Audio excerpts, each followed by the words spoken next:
네, 시청자 여러분 안녕하십니까. 마켓 시그널 시작하도록 하겠습니다. 최윤입니다. 정보경입니다. 연휴를 보내고 인사를 드립니다. 우리 시장이 어제 하루 쉬어간 가운데 뉴욕 증시도 메모리얼 데이로 휴장을 했는데요. 시장은 여전히 국제 유가와 미 국채 금리 그리고 중동 관련 뉴스가 변수로 남아 있습니다. 주말에 있었던 미국과 이란의 협상 관련한 이야기까지 잠시 후에 전해드리도록 하겠습니다. 네, 그리고 뉴욕 증시는 휴장을 했지만 대만 증시와 일본 증시는요, 다시 한번 사상 최고치를 경신했습니다. 이에 따라서 오늘 한국 증시에 대한 기대감도 높아지고 있습니다. 8,000선 재돌파할 수 있을까라는 기대가 나오고 있는데요. 일단 이번 주 시장, 대만과 일본을 따라서 한국 증시 함께 움직여줄 수 있을지 기대해 보도록 하겠습니다. 네, 그럼 지금부터 시장에 있었던 이야기들과 우리에게 보내는 시그널 바로 확인을 해보겠습니다. 저와 함께 지난 한 주 뉴욕 증시의 흐름부터 만나보시죠. 네, 지난 한 주간 시장의 흐름을 확인해 보도록 하겠습니다. 일단 다우지수와 나스닥, S&P 500이 일제히 올라준 모습이었는데요. 이 중에서 다우지수가 가장 강하게 올라줬습니다. AI만 오른 장이 아니고 시장의 상승폭이 넓어졌다라는 걸 확인할 수 있었던 지난 한 주였습니다. 이렇게 기술주 혼자 끌고 가지 않았던 한 주였다는 걸 또 확인해 볼 수 있는 게 바로 이 섹터 안에서 매수세가 어떻게 들어왔는지 보시면 알 수 있는데요. 일단 가장 강하게 올랐던 게 유틸리티와 헬스케어였습니다.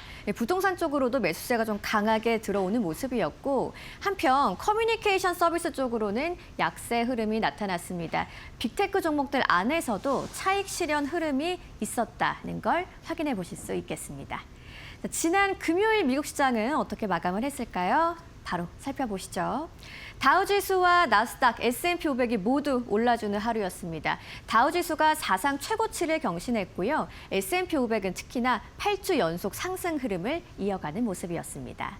자, 이날 시장은 미국과 이란의 평화 협상에 대한 기대감으로 올랐는데요. 그렇다면 유가는 어떻게 반응을 했을까요? WTI가 6% 넘게 내렸고요. 브렌트유도 7% 가까이 내렸습니다. 특히나 WTI는 장중에 배럴당 90달러를 하회하기도 했는데 지난 5월 7일 이후에 처음으로 있었던 움직임이었다라는 것까지 유념하시면 좋겠습니다. 자, 시장에 있었던 이야기들과 시그널 바로 한번 확인을 해보시겠습니다. 시장을 움직인 이슈들 마켓 무버 이슈로 만나보시죠. 자, 금요일 이후에 또 메모리얼 데이로 휴장을 했기 때문에 오늘은 지난주 금요일의 상황 그리고 주말을 지나면서 나왔던 중동 협상 뉴스까지 한번 살펴보도록 하겠습니다. 먼저 지난 금요일 시장입니다. 이날 다우지수는 사상 최고치를 경신했고요. S&P 500 8주 연속 상승 흐름을 가져갔다라는 이야기 전해드렸죠. 이날 시장이 반응한 핵심적인 내용입니다. 일단 미국과 이란 평화 협상에 대한 기대감이 다시 한번 올라가면서 시장이 상승 흐름을 보였고요. 장기 금리가 안정세를 찾아가는 가운데 위험 자산을 선호하는 심리가 유지됐습니다. 특히나 휴장 연휴를 앞두고도 매수세가 지속되는 모습이 상당히 눈에 띄었는데요. 이 이야기를 조금 더 자세하게 살펴보시죠. 자, 월가의 해석입니다. 투자자들이 평화배당 랠리를 놓치고 싶어하지 않는 분위기다 라면서 인터랙티브 브로커스의 수석 전략가 스티브 소스닉이 이야기를 했는데요. 연휴 직전인데도 위험 자산에 대한 매수세가 유지됐다는 점을 강조한 겁니다. 시장이 전쟁이 확대될 거란 우려감보다는 협상에 대한 가능성을 반영했다라는 이야기겠고요. 에버코어의 부회장은 이런 말을 했습니다. 이날 크리스토퍼 월러 연준 이사가 다소 매파적인 발언을 내놨는데요. 이와 관련해서 증시는 강했지만 금리 부담이 여전히 존재하고 있다라는 점을 짚어줬습니다. 자, 결국 이날 시장의 분위기를 조금 더 자세하게 들여다보시면 AI와 반도체 흐름도 한번 살펴보시면 좋겠는데요. 엔비디아는 이날 1.9% 하락하면서 차익 실현 매물이 나왔습니다. 하지만 AMD와 애플은 강세를 보였고 특히나 델은 16% 넘게 급등을 했는데요. 이 델과 관련한 이야기는 잠시 후에 또 마켓 무버스탁에서 전해드리도록 하겠습니다. 시장은 AI 랠리가 종료된 건 아니고 이 투자 흐름이 엔비디아 이후에 주변 수혜주로까지 확산되는 점에 해석을 집중했습니다. 자, 시장이 호르무즈 정상화 가능성까지 선반영했던 금요일이었고요. WTI와 브렌트유 각각 6%대 급락이 나오면서 국제유가가 급등할 거란 공포감은 일부 진정이 됐습니다. 앞서 전해드린 것처럼 투자자들은 평화배당 랠리를 기대하는 하루였습니다. 중동 리스크 자체보단 평화협상 가능성을 먼저 반영했던 금요일 시장이었습니다. 그런데 주말 사이에 또 이 협상과 관련해서 양국이 막판 줄다리기에 나선 모습인데요. 어떤 이야기인지 자세하게 살펴보시죠. 자, 일단 호르무즈와 관련한 최신 흐름을 오늘 정리해봤는데요. 협상에 대한 기대감은 유지가 되고 있습니다. 미국과 이란이 교전 중단 상태를 일정 기간 연장하는 것을 논의를 했죠. 그리고 일부 외신들은 호르무즈 해협 재개방과 관련한 보도를 내놨는데요. 이란이 휴전 합의 이후에 해협 내 기뢰 제거 작업에 착수할 수 있다라는 이야기였습니다. 하지만 여전히 이 양국은 이견을 좁히지 못한 부분도 있습니다. 이란은 핵 프로그램의 완전 포기와 관련해서는 다소 불가능하다는 입장으로 선을 그었고요. 동결 자산을 우선 해제해 줄 것을 요구했습니다. 그리고 호르무즈 통제권은 계속적으로 유지하고 싶다는 입장이었는데 미국은 핵 관련 선조치를 요구하면서 그 이후에 제재 완화가 단계적으로 들어갈 수 있다라는 입장입니다. 트럼프 대통령도 메모리얼 데이를 맞아서 추모 연설을 했는데요. 여기서 이란은 결코 핵무기를 보유하지 못한다라는 점을 재강조했고요. 협상의 속도보다도 조건을 강조하는 분위기였습니다. 자, 주말 이후에 이렇게 협상 세부 의견이 다시 부각되면서 시장은 낙관 지속 여부를 확인하는 국면에 들어간 분위기입니다. 지금까지 시장의 해석을 한번 보시면 여전히 전쟁이 확대된다는 것보다는 협상 가능성 쪽으로 더 무게를 두고는 있습니다. 다만 핵, 동결 자산, 호르무즈 통제권은 아직도 핵심 이견으로 남아 있고요. 그래도 현재는 최종 타결보다 막판 조율 단계다라는 해석이 우세합니다. 실제로 유가가 재급등할지 여부를 투자자들은 가장 중요하게 체크하고 있습니다. 자, 이번 주는 메모리얼 데이로 거래일이 하루 짧아졌는데요. 좀 체크해 보실 만한 포인트 미리 좀 확인을 해 보시죠. 미국이 29일 PC 물가 지표가 발표되는데 장기 금리 움직임을 결정할 핵심 변수이기 때문에 주목을 해 보셔야겠고요. 미국과 이란의 협상 진행 상황, 앞으로 어떻게 될지, 국제 유가가 재상승하게 될지 여부도 체크를 해 보셔야겠습니다. 그리고 엔비디아 이후에 AI와 반도체 순환매가 지속될지 여부도 저희가 계속 전해드리도록 하겠습니다. 자, 시장의 이슈들 확인하셨고요. 종목들과 관련한 이야기 최효은 앵커와 만나보시죠. 네, 젠슨 황과 리서수는 현재 대만을 방문 중입니다. 이에 따른 시장의 영향을 오늘 밤에 또 잘 체크를 해보셔야 될 것 같은데 이런 가운데 지난 금요일 시장에서는 약간의 혼조 흐름 보였습니다. 바로 엔비디아 주가를 통해서 확인해 보도록 하겠습니다. 보시다시피 엔비디아는 1.9%대 하락세 나오면서 거래 마감했습니다.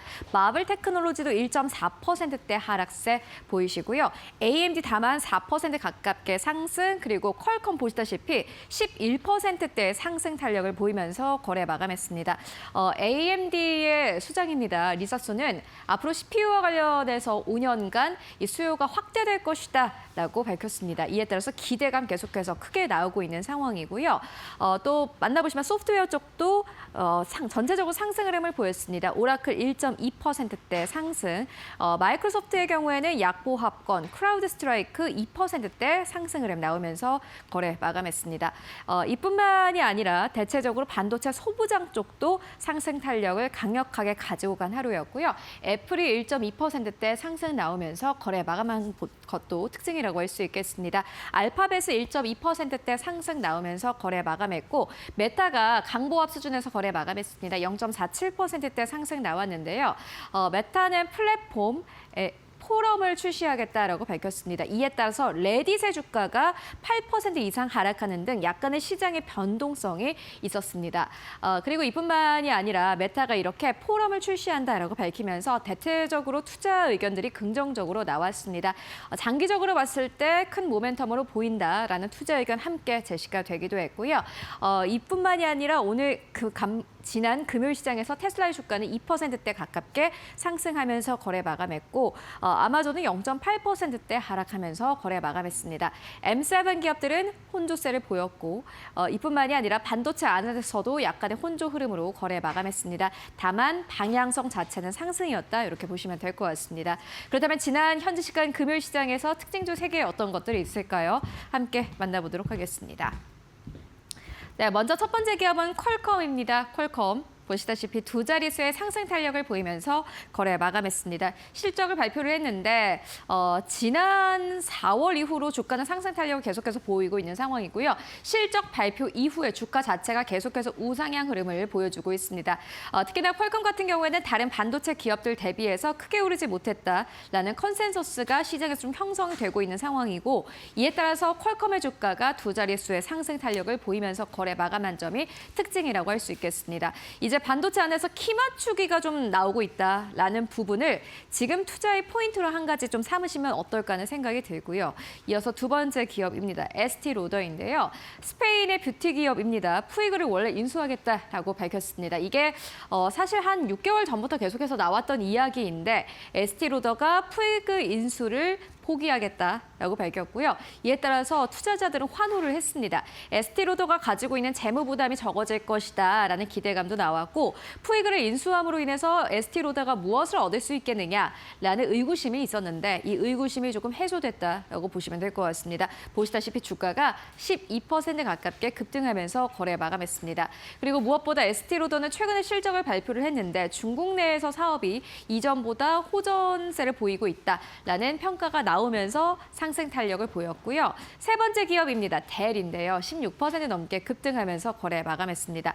레노버가 호실적을 발표를 했습니다. 레노버가 호실적을 발표를 하면서 델 테크놀로지스도 역시나 마찬가지로 실적이 잘 나올 것이다라는 기대감이 나왔고요. 이 레노버가 실적을 발표하면서 델뿐만 아니라 HP도 역시나 마찬가지로 급등세를 보였습니다.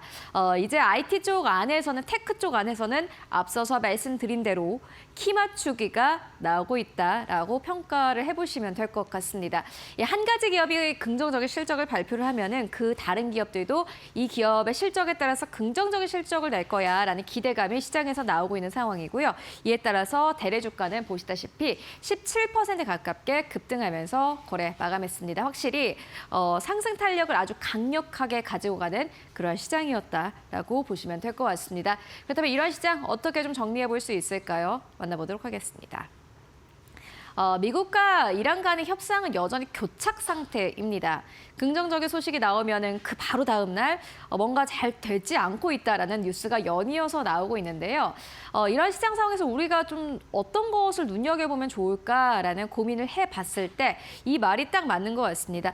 주말을 앞두고 매수 포지션을 유지하는 위험보다 중동에서 평화 국면이 조성되는 기회를 놓치는 것을 훨씬 더 우려하고 있다는 점을 지금 투자자들은 알고 있는 듯하다라고 CNBC는 논평을 했습니다. 맞습니다. 지금은 사실 이제 전쟁이 격화되는 시기가 아니라 이게 뭔가 마무리가 되어간다라는 어떤 투자자들의 컨센서스가 좀 형성이 되고 있고요. 이에 따라서 우리는 지금 시장에서 전쟁에 대한 노이즈, 협상에 대한 노이즈보다는 어떤 부분이 결국에는 시장을 이끌고 갈 것이냐, 숫자가 찍히는 것은 무엇인가를 고민해 보실 필요가 있을 것 같습니다. 그렇기 때문에 It's the everything rally라고 표현을 한 겁니다. 지금은 모든 것이 오르는 시기다. 라고 표현을 한 건데요. 한국 증시도 마찬가지입니다. 최근에 반도체 급등세 나오고 있고 시장은 멈출 줄 모르고 있습니다. 이게 언제까지 갈지는 모르겠습니다만 어찌됐든 간에 지금은 모든 것이 오르는 시기입니다.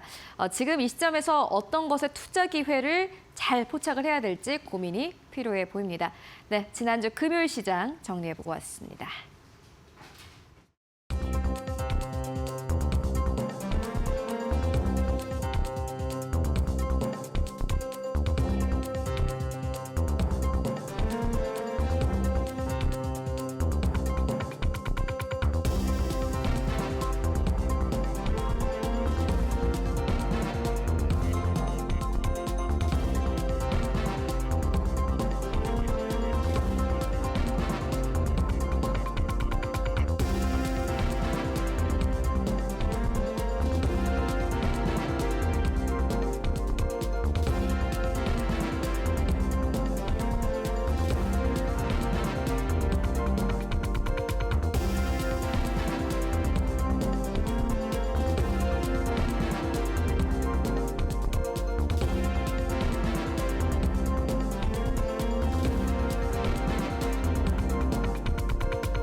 네, 월가에서 보내는 시그널을 알아보는 시간입니다. 월가 시그널 오늘도 신일섭 위원님과 함께합니다. 안녕하세요.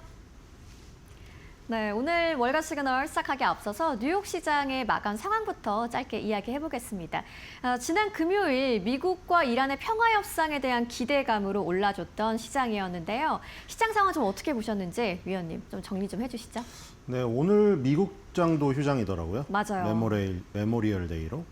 자, 그래서 지금 우리나라랑 똑같은 휴장일이 겹쳤는데 그 전에 이제 이란과의 그 협상이 지금 뭐 진전이 되는 분위기인데 뭐 모르겠습니다. 트럼프가 마지막에 뭐 적용한다면 안 한다고 또 하거든요, 지금. 네, 주말 사이에 또 조금. 예.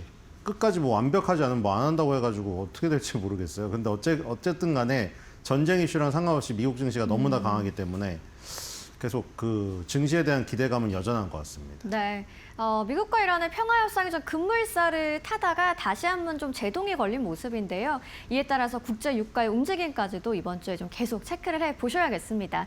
자, 그렇다면 월가 시그널 어떤 키워드들이 있을지 바로 확인을 좀 해보시죠.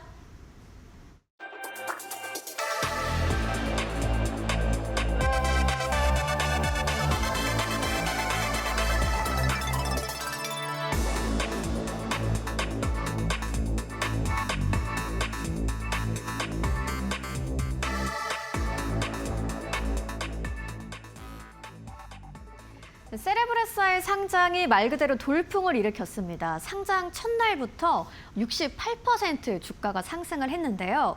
과연 엔비디아의 독주를 막을 수 있을지 주목이 되고 있습니다. 오늘의 월가 시그널 첫 번째 키워드로 한번 이야기 바로 시작해 볼까요? 네, 지금 사실 미국 증시가 상당히 또 기대가 되는 것은 세레브라스 네. 이제 상장을 했고요. 스페이스 X, 그다음에 엔트로픽, 오픈 AI, 보스턴 다이내믹스. 아, 이런 것들이 상장되면은 또 이거 지금 방송에서 다 이제 또 그런 것들만 다룰 것 같거든요. 네. 그래서 굉장히 지금 기대가 됩니다. 첫 테이프로 아마 세레브라스가 첫 테이프로 좀 등장을 한 게 아닌가 이런 잘 생각이 들고. 끊어줬죠. 예, 이렇게 되면은 또 새로운 어벤져스가 구성이 되겠죠. 자, 어쨌든 간에 세레브라스가 지금 엔비디아의 대항마로 지금 일컬어지고 있는데 뭐 엔비디아의 대항마 정도까지 뭐 단번에 뛰어오르지 모르겠으나 미국은 워낙에 괴물이 많기 때문에 또 사람들이 기대를 하고 있습니다. 자, 그래서 지금 저게 이제 기술이라고 하죠. 웨이퍼 스케일 칩 설계, 실리콘 웨이퍼를 하나의 컴퓨터 칩에 담아서 대규모 AI 워크로드에 최적화된 성능과 메모리 처리 용량을 제공한다. 그래서 저 웨이퍼 판 전체를 하나로 지금 하나의 칩으로 그냥 구성을 네. 해버리는, 저희가 피자로 치면 피자 도우 그냥 한 판 통째로 그냥 한 개의 칩을 구성하는 어떤 역발상으로 지금 엔비디아보다 훨씬 앞서갈 수 있다. 뭐 이렇게 얘기를 하고 있다고 합니다. 자, 그래서 일단 그 첫날에는 급등을 했고요. 그 다음부터는 이제 저 정도 급등은 나오질 않았어요, 지금까지는. 자, 어쨌든 간에 세레브라스에 대한 기대감이 네. 계속 여전히 남아있는 지금 상황입니다. 네, 말씀하신 것처럼 이제 대형 IPO가 연이어 좀 줄 서 있는 상황에서 세레브라스가 첫 테이프를 잘 끊어준 모습인데요. 확실히 또 시장이 주목하는 이유가 이 엔비디아의 독주 체제를 막을 수 있을까라는 부분이죠. 엔비디아가 AI 칩 수요에서 여전히 시장 점유율을 86% 가까이 유지를 하고 있는 상황인데 좀 어떻게 앞으로 흘러갈 거라고 보시는지 이어서 좀 내용을 살펴볼까요? 네, 엔비디아는 아직도 시가총액 1위를 차지하고 있고요. AI 데이터 센터 시장 점유율은 86%로 압도적입니다. 네. 자, 그리고 그 작은 칩들을 연결하여서 다양한 작업에 활용 가능한 유연한 시스템. 그러니까 지금 그 엔비디아랑 세레브라스의 차이가 저기서 나타나고 있죠. 엔비디아는 뭐 피자로 따지면 저렇게 여러 가지 토핑들을 연결하여서 구성하는 것이고, 그냥 세레브라스는 뭉뚱그려서 피자 한 판에 그냥 토핑을 다 섞어놓은 지금 상황이거든요. 자, 어쨌든 간에 유연한 시스템 구조, 이게 강점이고요. 그 다음에 쿠다. 저것 때문에 지금 뭐 못 떠난다고 지금 다들 말을 하고 있는데요.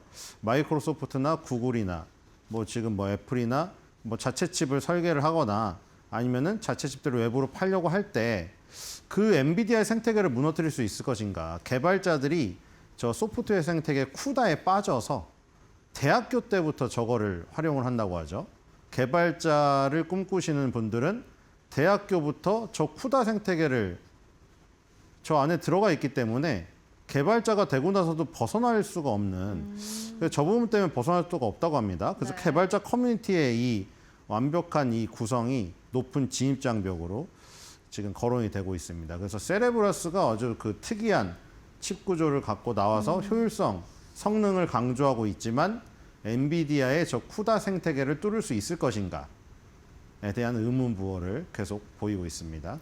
네, 언급을 해주신 것처럼 이 엔비디아와 세레브러스가 좀 여러 가지 측면에서 비교가 되고 있는데요.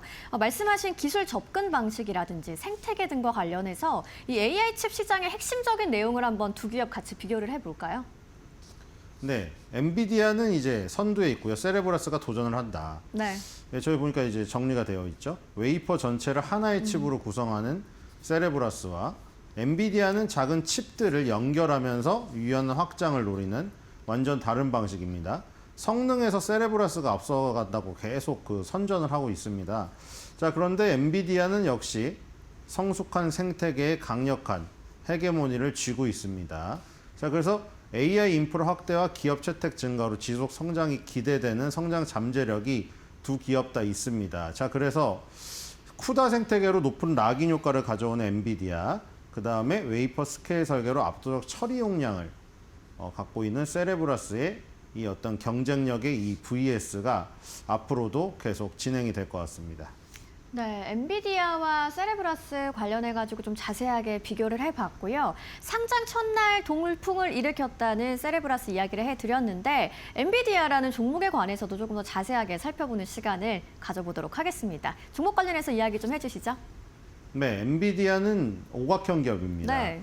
자, 미래 성장성도 탁월하고요. 과거 실적도 좋고요. 재무 안정성도 좋습니다. 자, 그리고 32.7배인데 반도체 업계 평균이 65배라고 하니까요. 반 정도밖에 되지 않는 놀라운 저평가 구간에 있습니다. 자, 그리고 EPS 성장률이 21.1% 전망되고요. 1년간 EPS는 108% 성장을 했습니다. 뭐 위험이라고 하면은 비현금성 이익이 높다. 이것이고 최근 3개월 동안 유의미한 내부자의 주식 매도가 발생한 부분이 있다고 합니다. 자, 그리고 지금 주가가 급등을 하고 있다가 최근에 조금 주저앉았는데 네. 지금 보니까 21선의 지지를 받고 있네요. 자, 그리고 오랫동안 횡보를 했어요. 지금 작년 10월 달 정도부터 계속 횡보를 하고 이번 연도 초반까지도 횡보를 하고 있다가 4월 달을 기점으로 치솟기 시작했죠. 자, 그래서 신고가를 돌파를 해놓고 조금 쉬는 지금 측면이 있고요. 엔비디아가 다시 움직이기 시작하니까 좀 시장이 또 힘을 받는 측면이 있습니다. 그래서 중국에 대한 데이터 센터 매출 그 부분 때문에 지금 고민하고 있는 거잖아요. 미국 정부는 일단 H200을 가져가라고 했는데 지금 중국 정부에서 승인이 안 떨어진 상태입니다. 그래서 젠슨왕이 지금 발을 동동 구르고 있는 것 같은데 아마 그 부분이 해결이 되면 이제 저 부분에서 21선에서 반등을 하지 않을까 이런 생각이 듭니다.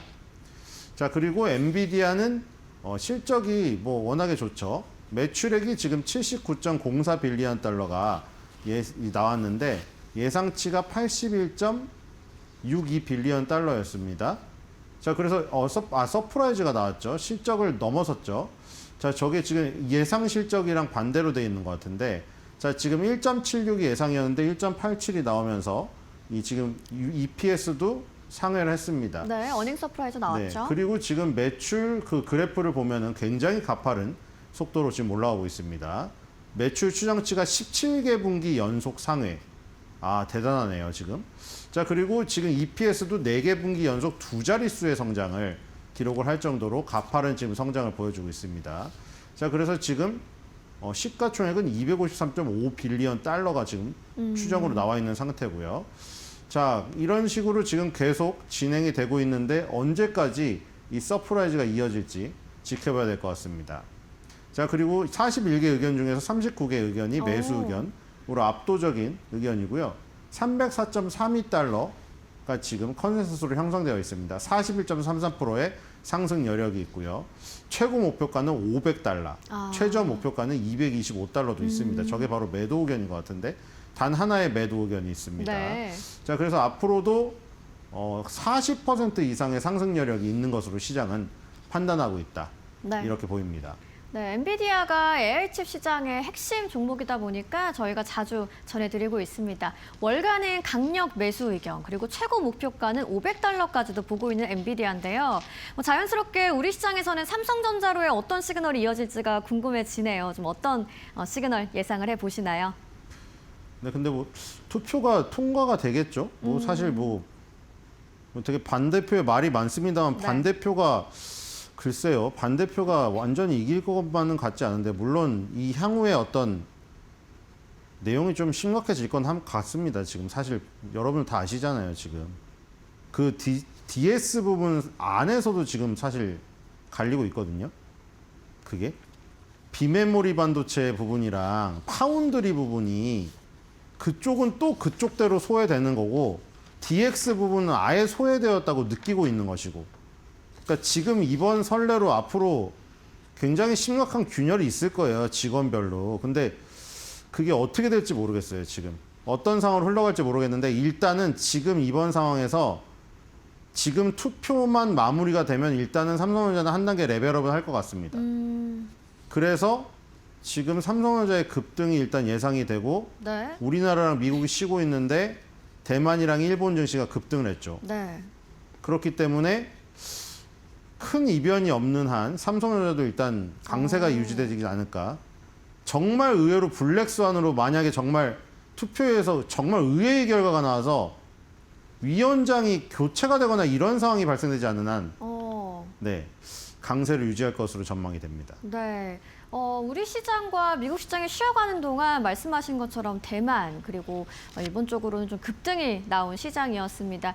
오늘 삼성전자의 뭐 계속 향후 방향이 좀 주목이 되는 가운데 좋은 흐름이 일어나지 않을까라는 기대감을 전해주셨습니다.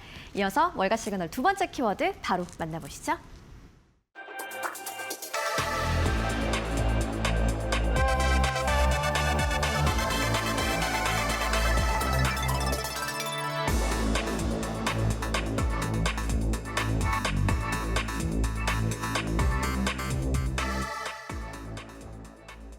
오늘의 두 번째 키워드 마이크로소프트입니다. AI 혁명의 핵심 플레이어인데 AI 관련 주요 종목들과 지난 1년간의 주가 흐름을 비교했을 때는 다소 주춤하는 모습입니다. 그런데 월가는 저가 매수의 기회가 될 수 있다라는 긍정적인 의견도 내놨는데요. 오늘의 두 번째 키워드 바로 이야기 시작해 보시죠. 네, 마이크로소프트가 지금 1년간의 주가 흐름을 봤더니 마이너스 8%가 나왔습니다. 네. 자, 엔비디아도 지금 214% 올랐고요. 메타 132, 알파벳이 48, 아마존이 23%인데, 자, 매그니피센트 7 중에서도 조금 좀 안 좋은 지금 수익이 나고 있죠. 수익이 아니라 이제 지금 손실이 나고 있죠. 자, 마이크로소프트가 초반부에 흐름이 괜찮았습니다. 왜냐면 지금 챗GPT가 그 시장을 선점하면서 오픈 AI와 파트너십이 지금 강하게 이루어졌었죠. 그 뒤로 최근에 마이크로소프트와 오픈 AI가 느슨한 관계로 약간 한 발 물러섰죠. 그래서 서로가 마이크로소프트랑 오픈 AI가 서로 포트폴리오를 늘리는데 합의를 했는데 그런 과정 속에서 주가는 좀 뜨뜻미지근했습니다. 네. 뭐 근데 향후에 마이크로소프트도 오픈 AI도 훨씬 다양한 포트폴리오를 통해서 한 단계 성장을 한다면은 이 어떤 느슨한 이별이 서로의 성장에 더 도움이 되겠죠. 약간 과도기 같기도 한데. 네. 그래서 어쨌든 주가는 뭐 솔직히 근데 두 자릿수 하락도 아니고 8%의 하락이라 사실 뭐 다른 기업이랑 비교하니까 지금 안 좋은 거지. 마이크로소프트가 그렇게 뭐 추락하진 않았습니다. 자, 그리고 AQR이라는 유명한 헤지 펀드에서 네. 한 분기 동안 376만 9,997주를 지금 매수하면서 보유량을 61%를 증가를 시켰거든요. 지금 보유 가치가 15.8억 달러로 지금 나오고 있는데, 자, 보니까 마이크로소프트의 단기 조정을 기회로 지금 삼은 것으로 지금 보여지고요. 지금 애저의 성장, 역시 마이크로소프트는 지금 저 클라우드 서비스, 저게 계속 그 가장 중요한 부분이죠. 애저의 성장, 그 다음에 코파일럿, 그리고 이 지금 ROIC가 개선된다. 이런 부분을 지금 지금 저점 매수의 기회로 느끼고 AQR이 대규모 매수를 한 게 아닌가 이런 생각이 들고요. 그다음에 바클레이스의 애널리스트도 비슷한 의견을 내놨습니다. 마이크로소프트는 사업을 계속 확장하고 새롭게 부상하는 AI 체계에 대비해서 회사를 좋은 입지에 놓기 위해서 신중한 접근을 보여주고 있다. 그래서 신중한 접근에서 주가가 탄력을 받지 못하는 이 부분이 오히려 매수 기회다. 이렇게 헤지 펀드의 매수와 애널리스트의 의견 이런 걸로 봤을 때 마이크로소프트가 매수 기회다. 이렇게 보는 흔적이 많이 포착이 되고 있습니다, 지금. 네, AI 붐 초기 승자 중 하나였던 이제 마이크로소프트였는데 시간이 지나면서 분위기가 다소 좀 변화된 흐름도 있었죠. 경쟁이 심화되고 인프라 비용이 치솟다 보니까 이 막대한 투자 대비해서 좀 수익 입증이 좀 필요하다라는 압력이 좀 거세지고 있었는데 일단 이런 단기 조정이 매수의 기회가 될 수 있다라는 이야기가 월가에서 나오고 있습니다. 마이크로소프트의 주가 흐름 좀 차트를 통해서 한번 살펴보도록 하시죠. 네, 작년 11월 달에 저 8월 달에 고점을 못 넘어서고 딱 거기서 막혔거든요. 그 다음에 이제 저점 고점을 계속 낮추면서 쭉 하락을 하다가 지금 4월 달부터 일단 반격에 돌입을 했는데 문제는 이제 역배열이 완전히 구성이 됐다 보니까 이동평균선들이 머리 위에 다 깔려 있는 답답한 모습입니다. 자, 그래서 여기를 뚫기가 상당히 지금 버거운 모습인데 딱 봐도 복잡하죠. 지금 21선, 추세선 여러 가지 저기 고점과 고점을 연결한 추세선부터 여기 작은 깃발형의 이 고점 추세선까지 여러 부분에 440달러의 매물대가 상당히 많이 포진되어 있습니다. 그래서 일단 이 답답한 구간을 벗어나야 좀 위로 갈 수 있는 상황이 펼쳐질 것 같습니다. 네, 종종 최고의 기회는 주가가 크게 눌려 있을 때 나타납니다. 단기 조정을 받고 있는 마이크로소프트 앞으로 좀 어떤 흐름이 이어질지 주목을 해보시면 좋겠네요. 오늘 월가 시그널 두 번째 키워드까지 확인을 해봤습니다. 오늘도 신일섭 위원님과 함께했습니다. 좋은 말씀 고맙습니다.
네, 머스노 5입니다. 개장 전에 알아야 할 5가지 뉴스 함께 짚고 가도록 하겠습니다.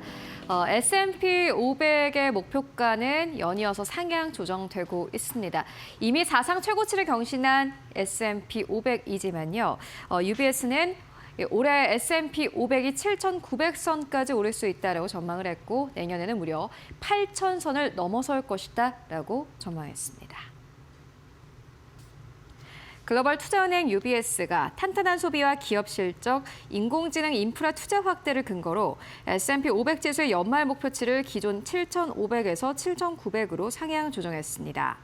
UBS는 2027년 6월 목표치로는 8,200을 새롭게 제시했습니다.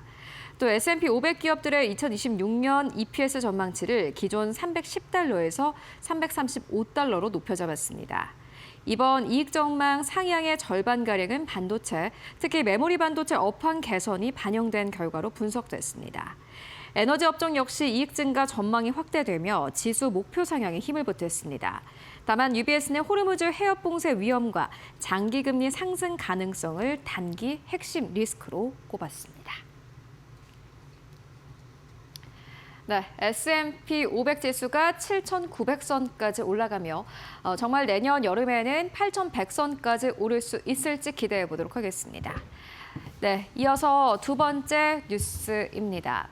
AMD의 CEO 리사 수와 그리고 엔비디아의 CEO죠. 젠슨 황 CEO가 대만을 방문 중인데요. 이런 가운데 리사 수는 CPU 시장이 향후 5년간 거대하게 성장한다라고 표현했습니다. 어떠한 내용일까요? 자세하게 만나보시죠. AMD 최고 경영자 리사 수가 향후 5년 동안 중앙처리 장치 CPU 시장이 크게 성장할 것이라고 전망했습니다. 니케이 아시아 등에 따르면 리사 수 CEO는 대만 타이베이 행사에서 AI 인프라 구축 수요가 예상보다 훨씬 빠르게 확대되고 있다고 밝혔습니다. 그는 업계 누구도 현재와 같은 수요 급증을 예상하지 못했다고 설명했습니다. 이어 AI 투자 확대 영향으로 CPU 공급이 매우 부족한 상황이라고 진단했습니다. 이 같은 발언이 전해지며 AMD 주가는 지난 금요일 3.9% 상승 마감했습니다. 시장은 AI 시대의 핵심 연산 자원에 대한 수요가 장기간 이어질 것으로 보고 있습니다. 네, AMD 역시나 마찬가지로 주가 고공행진 중입니다. 앞으로 CPU 시장이 정말 리사 수의 발언대로 향후 5년간 거대하게 성장할 수 있을지 지켜보시는 게 투자의 관전 포인트가 될 것 같습니다. 이어서 세 번째 뉴스로 옮겨가 보도록 하겠습니다. 여러분들 다들 이 뉴스 접하셨죠? 스페이스X가 역사상 가장 큰 로켓 시험 비행에 성공했다라는 보도가 있었는데요. 사실 지난 금요일에 현지 시간 뉴욕 증시 금요일장까지만 하더라도 스페이스X가 이 발사를 하루 늦췄습니다. 우려감이 컸는데 결국엔 성공했습니다. 관련 내용 만나보시죠. 일론 머스크의 우주기업 스페이스X가 차세대 우주선 스타쉽의 새 모델 시험 비행에서 핵심 목표 달성에 성공했습니다. 이번에 발사된 V3 스타쉽은 기존 모델을 전면 재설계한 차세대 버전입니다. 스타쉽은 지구 준궤도에 진입한 뒤 모형 위성 22기를 성공적으로 사출했습니다. 또 비행 전 과정을 실시간 영상으로 전송하며 주요 기술 검증을 마쳤습니다. 스타쉽은 나사의 유인 달 탐사 프로젝트 아르테미스에 투입될 공식 달 착륙선으로 개발되고 있습니다. 현재 IPO를 추진 중인 스페이스X는 향후 달 기지 건설과 화성 유인 탐사까지 추진한다는 계획입니다. 네, 특히나 스페이스X IPO를 앞두고 있는 상황이니만큼 기대감은 커지고 있습니다. 관련된 종목들의 흐름, 오늘 한국 시장에서의 움직임 체크해 보셔야겠습니다. 네, 이어서 네 번째 뉴스로 넘어가 보도록 하겠습니다. 양자 컴퓨터주가 최근에 급등세를 보이고 있습니다. 미국 정부가 지원을 아끼지 않겠다라고 밝혔기 때문인데요. 투자 거물인 에드 야데니는 합리적인 상승세다라고 평가했습니다. 월가 베테랑 전략가 에드 야데니가 최근 양자 컴퓨팅 관련주 급등세에 대해서 긍정적인 평가를 내놓았습니다. 야데니는 양자 컴퓨팅 산업에 대한 정부 지원 확대가 주가 상승을 이끌고 있다고 분석했습니다. 특히 현재의 상승세는 투기적 과열보다는 합리적인 기대를 반영한 결과라고 설명했습니다. 야데니는 양자 컴퓨팅과 AI의 결합 가능성에 주목해야 한다고 강조했습니다. 앞서 미국 상무부는 양자 컴퓨팅 분야에 20억 달러 규모의 연방 지원금을 지급하겠다고 발표했습니다. 이 같은 소식에 아이온큐 등 주요 양자 컴퓨팅 종목들이 일제히 강세를 보였습니다. 네, 양자 컴퓨팅주 다시 한번 뉴욕 증시의 상승 탄력을 불어다 넣을 수 있는 모멘텀이 될 수 있을지 체크를 해보셔야겠습니다. 이어서 다섯 번째 뉴스로 넘어가 보도록 하겠습니다. 꽤 중요한 뉴스였는데요. 월스트리트 저널 발의 보도가 있었습니다. 중국의 화웨이가 2031년에는 최첨단 칩 생산을 가능할 수도 있다라는 보도를 내놓았는데요. 일단 화웨이가 밝힌 어떤 뉴스 때문이었는데 어떤 뉴스일까요? 자세하게 만나보시죠. 중국 기술기업 화웨이가 미국의 반도체 자재를 우회할 자체 기술 개발에 속도를 내고 있습니다. 월스트리트 저널은 화웨이가 ASML의 EUV 장비 없이 첨단 칩을 생산할 수 있는 새로운 기술 접근법을 공개했다고 보도했습니다. 화웨이는 해당 기술로 1.4 나노미터 공정 수준의 트랜지스터 집적도를 구현할 수 있다고 주장했습니다. 이는 현재 인텔과 TSMC, 삼성전자가 차세대 공정으로 개발 중인 수준에 해당합니다. 화웨이는 미세 공정 경쟁 대신 여러 층의 회로를 쌓는 적층 기술과 데이터 이동 효율 향상에 집중하고 있다고 밝혔습니다. 월스트리트 저널은 이 기술이 현실화될 경우 중국 반도체 자립 전략의 중요한 전환점이 될 수 있다라고 평가했습니다. 네, 화웨이의 기술력 계속해서 체크를 해보셔야겠습니다. 지금까지 머스트 노우 5 함께 알아보고 왔습니다.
네, 이어서 히든글로벌로 이어가 보도록 하겠습니다. 외신 속에 숨겨진 한국 기업들 이야기 나눠볼 텐데 오늘도 함께 해보도록 하겠습니다. 조우진 대표 모셨습니다. 안녕하십니까? 예, 안녕하세요. 네, 대표님 오늘 첫 번째 뉴스 어떤 거 가지고 오셨습니까? 예, SK 하이닉스와 삼성전자에 대한 뉴스인데 수요일에 뭐 많은 분들이 아시겠지만 이제 단일 종목, 삼성전자랑 SK 하이닉스만 담은 단일 종목 ETF가 이제 출시됩니다. 그 관련된 자세한 내용을 블룸버그가 보도했습니다. 네, 알겠습니다. 여러분들 뭐 많이들 관심을 가지고 계실 것 같은데 삼전 그리고 SK 하이닉스의 단일 ETF가 수요일 날 출시된다라는 요 블룸버그 발의 이 보도를 가지고 왔습니다. 일단 뭐 조금 간략하게 설명 듣고 가도록 하겠습니다. 예, 우리가 보통 ETF라고 한다면은 여러 종목을 갖다 한 번에 담아가지고 우리가 투자할 때 생겼을 때 여러 가지 이제 불안한 그다음 위험도를 갖다 감소시킵니다. 예를 들면은 우리가 지금 반도체가 너무 좋긴 하지만 종종 출렁거림이 심하지 않았습니까? 이따가도 자세히 말씀드렸지만 3월 3일 날도 SK하이닉스 같은 경우는 거의 뭐 10% 이상 장중에 떨어지기도 했고 그런 일이 1년에 몇 번 있습니다. 그러다 보니까 이런 것들에 대해 단일 종목만 우리가 몰빵을 했다가는 뭔가 문제가 생길 수 있으니까 예를 들면 내가 좋아하는 반도체도 투자하고 금융도 투자하고 이런 것들을 다양하게 조합을 해서 넣으면은 출렁거림이 좀 완화될 수 있고 하지만 전체적으로는 시장 수익률보다 상회할 수 있는 그런 수익을 거둘 수 있는 장점이 있는 것이 ETF입니다. 그런데도 불구하고 단일 종목 ETF를 출시했다는 것은 의아하기도 할 수 있는데 의아할 수 있는 것을 상쇄할 수 있는 그런 장점이 있고 한편으로는 뭔가 좀 다른 출렁거림이 더 증폭이 되는 그런 어떤 단점도 동시에 있습니다. 네, 알겠습니다. 이게 근데 뭐 단일 종목 ETF가 왜 출시가 되는 걸까요? 예. 아니 삼성전자 투자하고 싶으면 삼성전자에다가 매수하면 되는 것이지 왜 삼성전자 오늘 소개시켜드린 단일 종목 ETF가 나왔느냐. SK하이닉스도 마찬가지죠. 왜 나왔느냐. 삼성전자 이번에 말씀드린 ETF는 단일 종목에 비해서 2배의 레버리지 효과가 있습니다. 무슨 말이냐. 삼성전자가 3% 오르면은 같이 3% 오른 것이 아니고 6% 상승합니다. SK하이닉스가 5% 상승하게 되면은 이번에 소개시켜드린 단일 종목 ETF는 5% 상승하는 것이 아니고 10% 상승합니다. 2배의 레버리지가 있습니다. 당연히 만약에 SK하이닉스가 5% 떨어진다. 그러면 오늘 말씀드린 ETF는 5%가 아닌 10% 떨어집니다. 10% 떨어지는 것은 투자자로서 엄청난 어떤 위험 부담이기 때문에 엄청난 위험 부담인데도 불구하고 해당 종목에 이런 성향을 갖다 좋아하시는 분들이 너무 많다 보니까 금감원에서 해당 종목 ETF를 갖다가 승인했습니다. 네, 알겠습니다. 일단은 좀 기대감은 커지고 있는 상황입니다. 근데 이게 위험은 없나요? 어떻게 보세요? 예, 당연히 아까 말씀드린 대로 5% 오를 때 내가 10% 오르게 되니까 그런 거에 대한 좋은 장점이 있지만 거꾸로 5% 하락하게 되면 10% 손실을 보게 됩니다. 이런 것들 위험 부담이 큽니다. 이렇게 위험 부담이 큰데도 불구하고 금감원에서 해당 ETF를 승인한 이유는 무엇이냐? 결국은 홍콩 증시에서 삼성전자의 2배 레버리지 ETF가 이미 출시되어 있고 SK하이닉스의 2배 레버리지 ETF가 이미 출시되어 있습니다. 해당 ETF가 출시되어 있다 보니까 우리나라 자금들이, 우리나라 개인들이 너무나 많은 쏠림을 갖다, 너무나 많은 변동폭을 갖다 원하다 보니까 삼성전자 같은 경우도 해당 ETF에 대한 자금이 얼마나 물렸냐? 무려 13억 달러가 물렸다는 것입니다. 13억 달러가 아니고, 예, 13억 달러 물렸다. 그렇다면 이제 굳이 거기에 자금이 쏠렸는데 우리나라의 증시에 갖다가 승인을 상장할 때 막은들 의미가 없다. 그래서 금감원 입장에서는 2배 레버리지 단위종 ETF를 승인했습니다. 승인했지만 결국 어쨌든 금감원에서는 수요일 날 출시되는 이 단위종 ETF가 끼칠 엄청난 출렁거림에 대해서는 노심초사하는 것으로 여겨집니다. 이게 일단은 이제 금감원의 승인까지 나온 상황입니다. 이어서 다음 키워드 통해서 전체적인 이 기사의 흐름을 좀 보도록 하겠습니다. 흥행과 위험입니다. 일단은 뭐 흥행을 이미 거의 한 걸로 보여지는데 이 부분은 어떻게 보세요? 예. 아니 홍콩 증시가 그렇게 엄청난 자금이 몰렸으니까 당연히 우리나라에 출시된 똑같은 2배 레버리지 ETF에 대해서는 흥행이 성공할 것이라 여겨집니다. 여겨지는데 근거가 또 있는데 블룸버그 보도를 보면은 이번에 단위종목 ETF를 매수하려면 반드시 2시간 정도 이상의 그 온라인 과정을 이수를 해야 됩니다. 그렇지 않으면 해당 ETF를 갖다가 매수할 수 없습니다. 근데 해당 ETF를 매수하기 위해서 무려 30만 명이 2시간 이상의 사전 교육을 받았던 것입니다. 그래서 이걸로 갖다 환산해 보면 최대 5조 3천억 원의 자금이 유입된다. 5조 3천억이면 큰 금액이죠. 그러다 보니까 수요일 날 해당 종목의 ETF가 출시됐을 때 어쩔 수 없이 출렁거림이 더 심해질 수밖에 없다라고 전망을 할 수 있겠습니다. 네, 알겠습니다. 뭐 거의 흥행에 대한 좀 기대감은 커지고 있는 상황인데 좀 마지막 키워드가 위험입니다. 아무래도 일단 뭐 2배 상품이지 않습니까? 그렇기 때문에 더 위험한 건 뭐 당연한 거고요. 이 위험성은 어떻게 평가하시고 그리고 투자자분들께서 어떠한 부분 좀 유념을 하셔야 될까요? 예. 우리가 위험하다고 여기는 대표적인 상품이 파생 상품인데 아시는 분들 많이 계시겠지만 코스피 200에 대한 파생 상품도 있지만 단일 종목, 주식에 대한 파생 상품도 있습니다. 주식 선물이 따로 있죠. 그러면 주식 선물 레버리지가 얼마냐? 4배입니다. 물론 약간 왔다 갔다 하면 4배 정도 이해하시면 되는데 그 선물도 4배인데 이게 주식인데 현물을 갖고 ETF를 투자한다면서 플러스 마이너스 2배라고 한다면 5% 왔다 갔다 한다면 10% 왔다 갔다 하는 것이기 때문에 큰 위험도가 불가피합니다. 그래서 해당 종목에 투자하실 때 혹은 이 종목들이 실제로 우리나라 코스피에 영향을 끼친다고 봤을 때 우리가 유념해야 될 사항은 무엇이냐? 반드시 현금 20% 갖고 있어야 된다. 내가 원하지 않더라도 코스피가 출렁거리면서 지금 현재 코스피에서 SK하이닉스나 삼성전자, 그다음에 SK우, 거기다 플러스 SK우 스퀘어까지 같이 집어넣는다면 코스피 전체에서 이들 4종목이 가진 비중이 40% 넘습니다. 그러다 보니까 두 종목이 삼성전자, SK하이닉스가 5% 떨어진다면 코스피도 같이 떨어지게 됩니다. 그러다 보니까 아까 말씀 출렁거림이 심해서 현금 20% 갖고 계실 때 만약에 10% 이상 그 해당 종목에 떨어졌을 때 갖고 있던 현금 20%를 투자하고 출렁거리게 만들다 떨어지게 만들었던 요인이 희석돼서 다시 올라온다면 현금을 갖다 다시 20% 늘리는 이런 전략을 고수하지 않으시면 어느 날 갑자기 엄청난 손실을 말미암아서 마음적으로 심적으로 힘들게 되고 반대 매매도 어쩔 수 없이 생길 수밖에 없다. 이런 거를 유념하시면서 현금 20% 원칙을 철저하게 그전에도 지키셔야 되지만 보다 더 철저하게 지키셔야 된다라고 말씀드리겠습니다. 네, 그렇다면 이제 전 대표님의 의견이 또 궁금한 게 이게 뭐 삼성전자, SK하이닉스 주가에 직접적인 영향을 주진 않겠지만요. 이게 뭔가 투자 심리에는 좀 변화를 줄까요? 어떻게 보세요? 예. 주가도 영향을 줄 것입니다. 왜냐하면 수급에 있어서 엄청난 자금을 갖다 빨아들이니까 주가도 영향을 줄 텐데 수급에 있어서뿐만 아니라 심리적 요인에서는 내가 3% 오를 때는 별로 심리적이 3% 별로 안 올랐네 이렇게 생각하지만 3% 떨어지면 잠을 못 자는 경우가 많습니다. 근데 이제 이번에 ETF를 갖다 매수하신다면 3%가 아니고 6% 떨어지게 되니까 6% 떨어지면 이제 1,000만 원 투자했으면 60만 원 떨어지는 셈이기 때문에 사실 60만 원이면 큰 돈 아닙니까? 그런 맥락에서도 사실 잠을 못 자거나 마음이 심적으로 불안할 수 있다. 그런 걸 고려한다면 굳이 이런 ETF를 사지 마시고 만약에 굳이 사셨다면 아까 말씀드린 대로 반드시 나는 어떤 이유든지 천금 20% 비중을 고수하는 것이 중요하다라고 말씀드리겠습니다. 네, 알겠습니다. 삼성전자 그리고 SK 하이닉스 두 배 레버리지 상품이 출시가 됩니다. 하루 앞두고 있는 상황이고 내일 출시가 되는데요. 이미 기대감은 높아지고 있습니다. 다만 조진 대표님께서 말씀하셨다시피 위험성은 분명히 있습니다. 하이 리스크가 있기 때문에 하이 리턴일 텐데 그럼에도 일단은 단일 종목에 투자를 하는 게 그냥 상품이 아니라 그냥 종목에 투자하는 게 더 안전하지 않겠느냐라는 의견 함께 전해주셨습니다. 여러분들 꼭 참고해 보시면 좋을 것 같고요. 이어서 두 번째 뉴스로 옮겨가 보도록 하겠습니다. 대표님 두 번째 뉴스는 어디서 가지고 오셨나요? 예, 저희가 꾸준하게 알려드렸던 캐나다 잠수함 사업에 대해서 그 중요한 뉴스가 이제 캐나다 현지의 대표적인 신문이라 할 때 글로벌 메일이 보도를 했습니다. 네, 알겠습니다. 어떠한 내용일지 조금 간략하게 먼저 정리를 좀 해보고 가도록 하겠습니다. 예, 우리나라 잠수함이 안창호함이 있습니다. 도산 안창호함인데 도산 안창호함에다가 중간에다가 캐나다의 해군을 갖다가 탑승을 시키고서는 캐나다의 이제 해군 기지에다가 이제 입항했다는 소식입니다. 그러니까 그 말은 무엇이냐?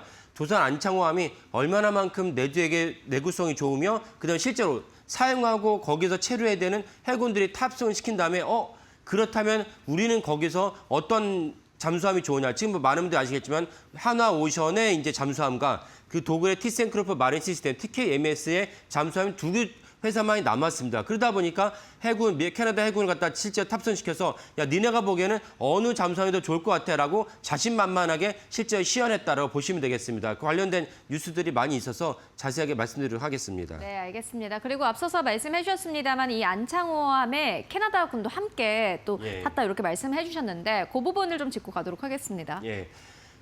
형식적으로는 이제 한국과 캐나다 해군의 연합 훈련 차원에서 도산 안창호함이 태평양을 가로질러서 캐나다의 이제 에스키말트에 입항을 했습니다. 하지만 콘텐츠 제일 속내는 무엇이냐? 우리나라 잠수함이 얼마나 중요한지를 캐나다 해군에다 입증하는 그런 것이기 때문에 아까 말씀드린 대로 캐나다 중령 1명, 하사 1명 갖다가 같이 이제 탑승을 시켰습니다. 그래서 이분들이 탑승을 한 다음에 나는 도산 안창호함이 실력이 어떻다. 도산 안창호함의 내부에 얼마나 쾌적한지 갖다가 말할 수 있습니다. 그래서 말한 것이 있는데 그거에 대해 글로벌 메일이 뭐라고 보도를 했냐면 그중에 해군 하사가 뭐라고 얘기했냐면 1999년형 혼다 시빅을 몰다가 테슬라를 보는 것과 비슷하다. 그러니까 자국의 그 노후화된 잠수함을 갖다가 운영하는 것을 탑승했던 것과 도산 안창호함을 비교했더니 자국의 해군 잠수함은 혼다 시빅, 1999년에 혼다 시빅이면은 그때 처음 출시할 때 좋았겠지만 이제 오래됐으니까 노후화된 것이죠. 얼마나 이제 불편함이 많겠습니까?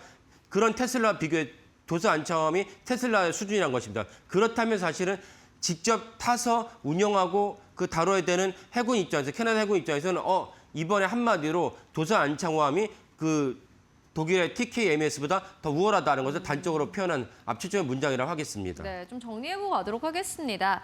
일단은 글로브앤메일의 보도 가지고 오셨고 여기에 도산 안창호함에 대한 내용이 담겨져 있습니다. 굉장히 특별하네요.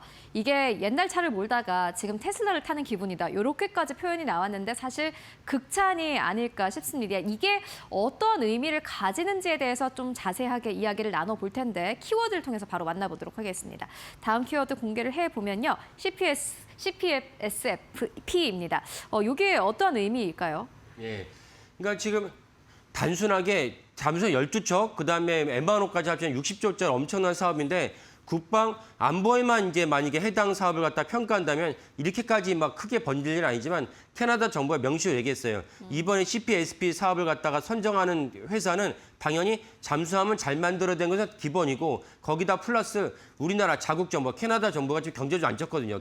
그 트럼프 대통령께서 계속 마찰이 빚어지면서 캐나다 정부의 그 경제가 안 좋다 보니까 CPSP를 수주하는 하나오션이나 TKMS나 추가적으로 우리에게 당근을 줘야 된다고 분명히 얘기했어요. 그래서 원래는 3월 말에 그 제한이 끝났지만 양 기업이 제시하는 당근이 흡족하지 않다라고 추가로 내가 시간을 더 줄 테니까 추가로 당근을 제시해와 해서 이제 저희 코너에서 말씀드렸지만 하나오션을 무엇으로 가져왔냐.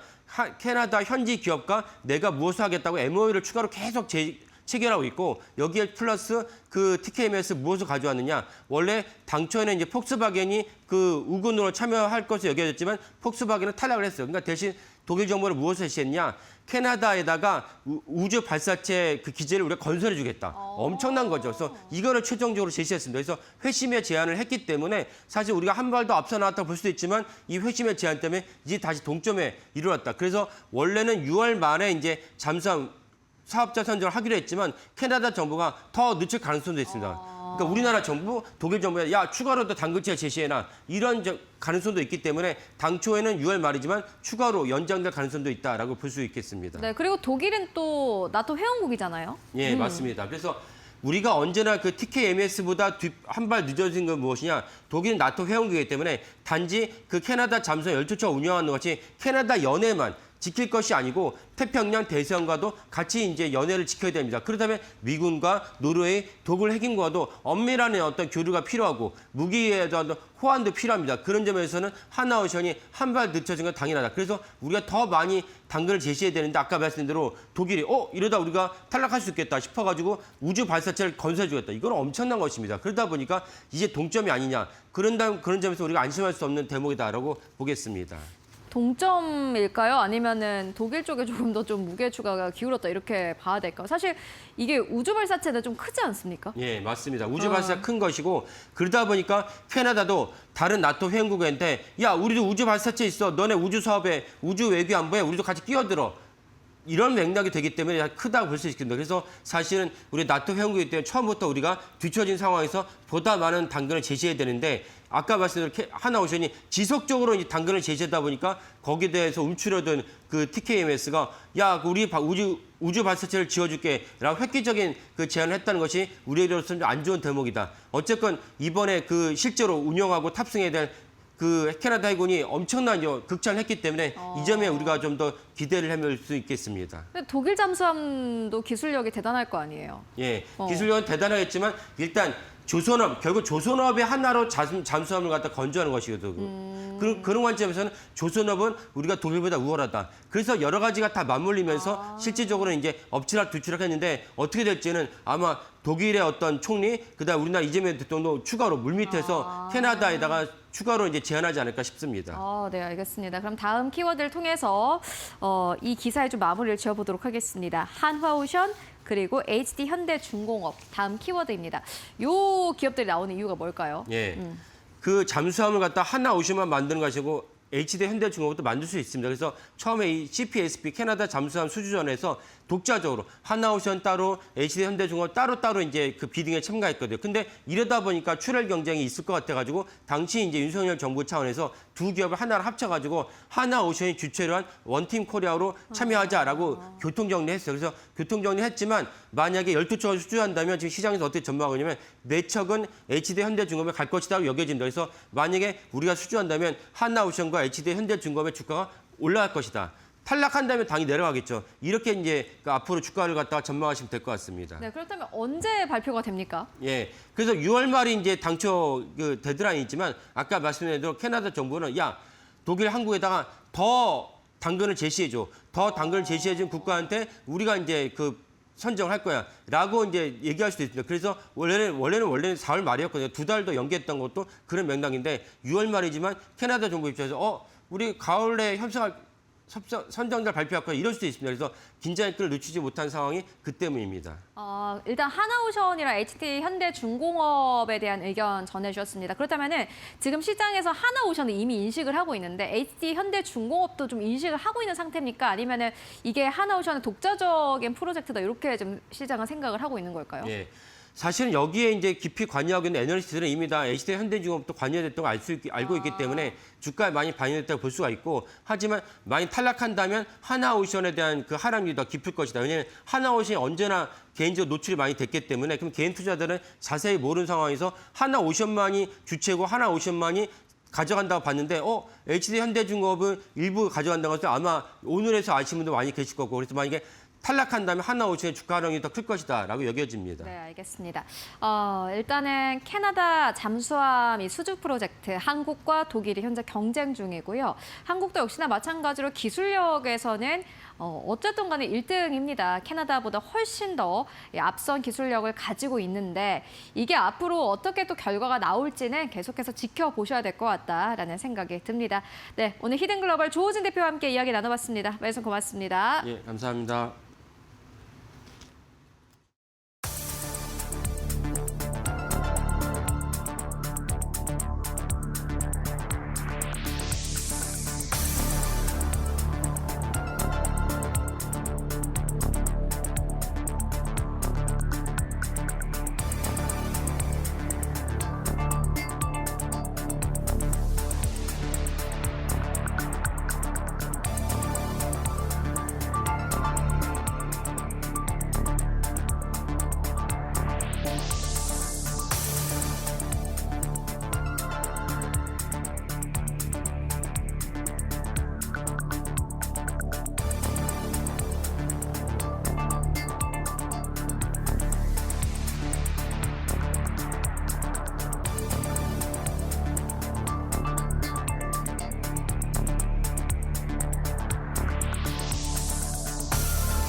네, 여러분 3일 연휴 잘 쉬셨습니까? 날이 굉장히 참 좋고 또 굉장히 더웠죠.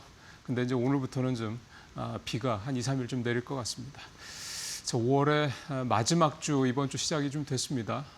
오늘부터는 뉴스 브리핑이 아니라 머스나우를 가지고 여러분들과 좀 만나서 여러분들이 좀 투자하시는데 중요한 일정이라든가 지표라든가 또는 어떤 이슈들을 중심으로 여러분들께 투자하시는데 참고가 될 만한 말씀들 정리해서 드리도록 하겠습니다. 지난주 장은 우리 시장 분위기는 글쎄요. 여러분들 어떻게 좀 보셨습니까? 3일 연휴를 앞둔 상황에도 불구하고 우리 시장 분위기는 나쁘지 않았습니다.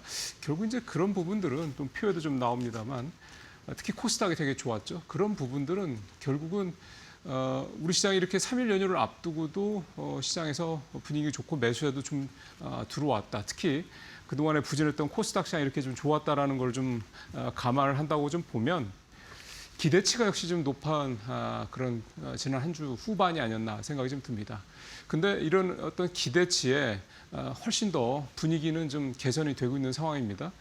잘 아시는 것처럼 뭐 이제 부정적인 얘기가 없는 건 아닙니다만 지금 중동 상황이 빠르면 이번 주 중에 또 그것도 좀 주 초에 긍정적인 결과를 낳을 수 있다라는 그런 어떤 기대감이 조금 더 부정적인 쪽 뉴스보다는 좀 더 우위에 있는 것 같습니다. 부정적인 뉴스라는 건 오늘 새벽에도 좀 나왔습니다만 월스트리트저널에서 보도한 대로 여전히 교착 상태다라고 하는 얘기인데 사실 교착 상태 얘기는 벌써 이제 한 달 이상 돼가고 있죠.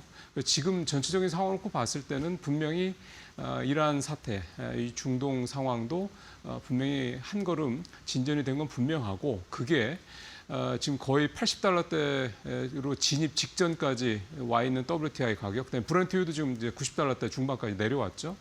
물론 아직 두바이유가 100달러대 이상 여전히 있다라는 거는 좀 아직도 걱정할 상황이긴 합니다만 전체적으로 유가가 이제는 100달러대 이상에서 100달러대 밑으로 그리고 특히 WTI 같은 경우 지금 거의 80달러대를 잘하면 볼 수도 있겠다는 이런 부분들이 결국은 시장에서는 이미 이러한 상황이 좀 긍정적으로 갈 거라 기대를 하고 있는 어떤 그런 시그널이다 이렇게 좀 볼 수도 있을 것 같습니다.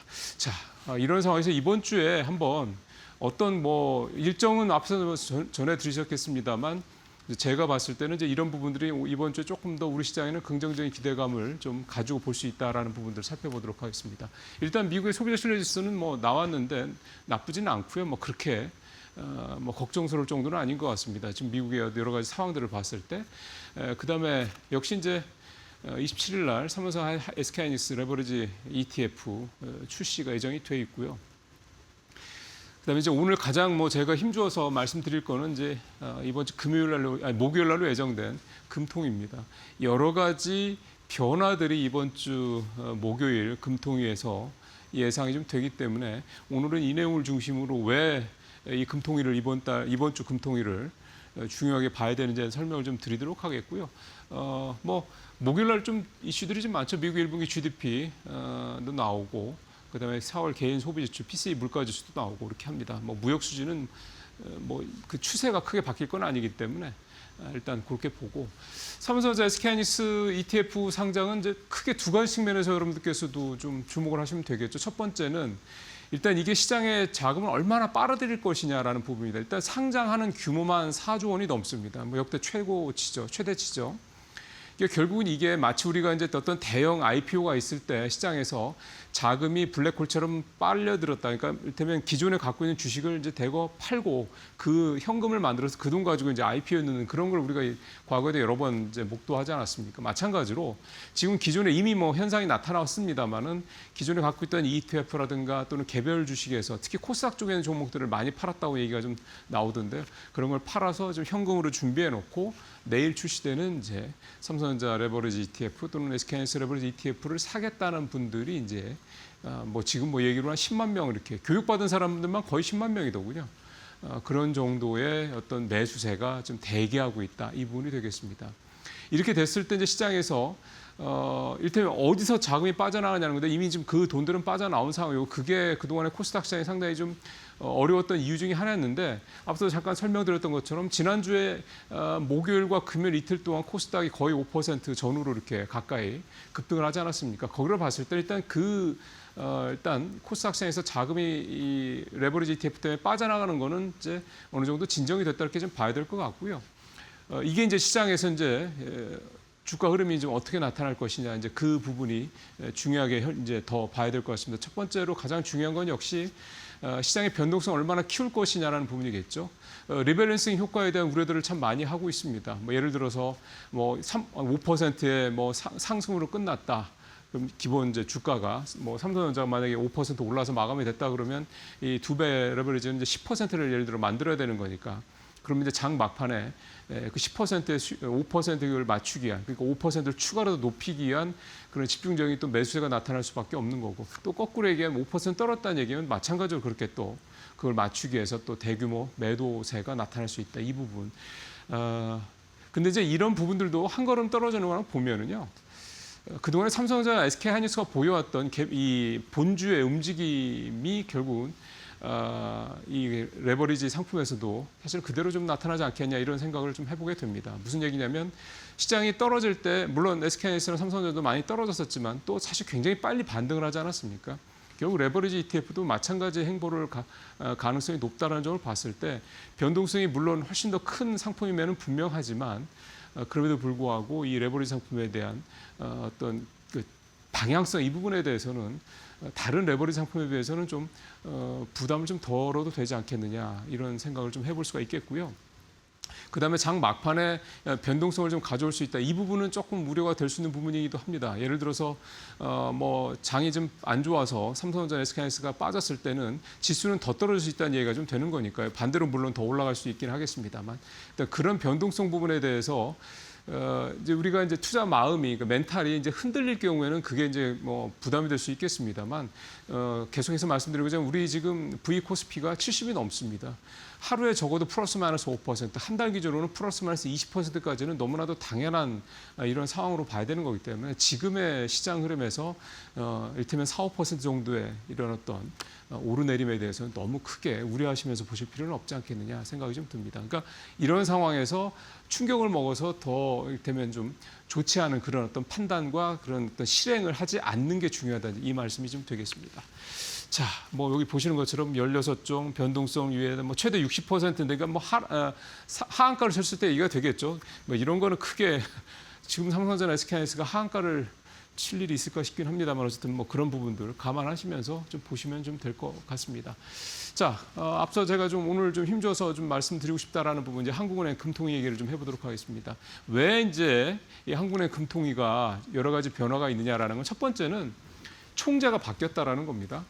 한국은행 총재는 4년이 이제 임기인데 신현성 총재가 처음 이제 취임을 해서 첫 번째 맡는 금통위라는 게 일단 가장 큰 변화입니다. 연준에서도 좀 그런 얘기가 좀 나왔죠. 케빈 워시가 연준 의장이 된 이후에 시장에서 조금 이제 분위기가 썩히 좋지 않다라는 부분들. 그게 이제 예전에도 그런 일이 좀 많이 있었다 이렇게 얘기를 하기 때문에 이번에도 역시 우리도 좀 그런 비슷한 현상이 나타난다고 합니다. 그래서 약간 좀 분위기가 시장에서는 조금 약간 매파적 분위기, 뭐 금리가 좀 오르고 뭐 이런 부분들이 좀 나타나고 있다고 그러는데 이 신현성 총재는 사실은 어떻게 보면 이제 상징이기도 하지만 김진일 그 고려대 교수인데 이분이 연준 출신입니다. 이분이 최근에 금통위원 임명이 됐거든요. 이분도 또 시장에서는 매파 성향으로 잘 알려진 분입니다. 신현성 총재도 원래 좀 그런 성향으로 잘 알려져 있고 이런 상황에서 이달 초에 유상대 한국은행 부총재가 이 금리 인상과 관련돼서 이제는 검토할 때가 됐다 이렇게 얘기를 좀 함으로써 이 금리 인상과 관련된 여러 가지 좀 시장에서 우려들도 좀 있는 것 같고요. 근데 사실 금리 인상에 대한 이런 어떤 분위기를 한국은행에서 준비를 좀 할 수밖에 없는 이유는 두 가지 크게 좀 보면 될 것 같은데 역시 인플레이션하고 제일 밑에 보시면 성장률 부분입니다. 좀 아무래도 이러한 사태 때문에 우리도 좀 계속 물가 압박이 좀 있죠. 그다음에 지난번에 나온 4월 소비자 물가 지수가 2.6%를 기록하면서 최근 2년 새 가장 높은 그런 상황을 좀 기록하기도 했고요. 그러니까 우리도 미국 이상으로 좀 물가 상승 압박을 좀 받고 있는 그런 상황입니다. 이런 상황에서 한국은행이 어쨌든 긴장할 수밖에 없는 상황이고, 그 다음에 이렇게 인플레 압박을 더 높이고 있는 거는 반도체 수출이 워낙 좋다 보니까 성장률이 지금 계속 올라가고 있다는 겁니다. 뭐 JP모건 같은 경우는 3%까지 했습니다만 계속해서 지금 우리 성장률을 좀 높이는 그런 데이터들이 계속해서 좀 나오고 있는 그런 상황인데요. 무디스도 2.6%, 2.9%까지 지금 성장률 전망치를 올렸고요. 지금 어쨌든 2% 후반에서 최대 3%까지 우리 올해 성장률 전망치가 좀 나오고 있는 그런 상황입니다. 이렇게 성장이 아무래도 좀 되다 보면 특히 시장에서 예상했던 것보다, 특히 이제 중앙은행에서 예상했던 것보다 빠르게 성장을 하게 되다 보면 과열에 대한 우려를 금할 수가 없겠죠. 그러다 보면 여기서 뭔가 이제 한국의 입장에서 봤을 때, 그러니까 중앙은행 입장에서 봤을 때는 이 과열을 좀 완화시키기 위한 그런 조치, 뭐 대표적인 게 긴축 정책과 금리를 올리는 거겠죠. 이런 부분에 대한 검토 작업을 하지 않을 수가 없는 상황입니다. 지금 하반기에 금리를 올릴 것이냐라는 시각과 아니다, 올해는 아니고 내년쯤에 아마 본격적으로 올릴 것이다, 이런 두 가지 지금 전망이 좀 약간 이렇게 힘겨루기를 하고 있는 그런 상황인데요. 그래서 이제 이번 28일 날 신현수 총재가 이제 뭐 이번 달은 뭐 금리를 동결하겠다는 게 뭐 지배적인 전망입니다만 기자 간담회에서 과연 이제 어떤 멘트를 할 것이냐. 그때 유상대 부총재도 총재가 뭔가 시그널을 줄 수 있을 것이다, 뭐 이런 언급을 했었기 때문에 기자들의 아마 질문도 당연히 신현수 총재가 과연 금리 인상을 어느 정도 시점으로 생각하고 있냐, 이 부분에 아마 집중될 가능성이 높고, 뭐 이리저리 뭐 아주 뭐 원래 중앙은행 총재가 뭐 대놓고 뭐 하반기 3분기에 올릴 거야, 4분기에 이렇게 얘기를 하지 않습니다만 뭔가 그런 어떤 뉘앙스를 시사할 만한 그런 멘트는 할 것이다, 이렇게 좀 예상을 좀 해 볼 수가 있습니다. 한국은행이 금리를 좀 올리게 된다 그러면 일단 시장에서는 기본적으로 위험 자산인 주식시장에 뭐 부담이 된다, 이건 우리가 상식적으로 좀 알고 있는 건데요. 이번에 금리를 올리는 부분과 관련해서는 금리를 왜 올리느냐, 그러니까 경기가 되게 뭐 과열이 되고, 예를 들어서 뭐 주식시장이 너무 잘 나가고 너무 강하게 움직이고 있고, 근데 그게 어떤 내러티브나 이런 모멘텀이 있는 게 아니라 그런 거냐, 아니면은 뭔가 실적이라든가 뭔가 펀더멘털이 뒷받침되는 거냐, 이런 부분에 대한 해석이 충분히 있습니다. 근데 지금 우리 시장이 이렇게 강하게 올라가고 또 성장률이 이렇게 올라가고 있는 그 근거가 뭐냐라는 부분을 봤을 때 전자보다는 후자 쪽, 그러니까 펀더멘털에 의해서 올라간다라는 측면을 좀 생각해 보는 게 중요할 것 같습니다.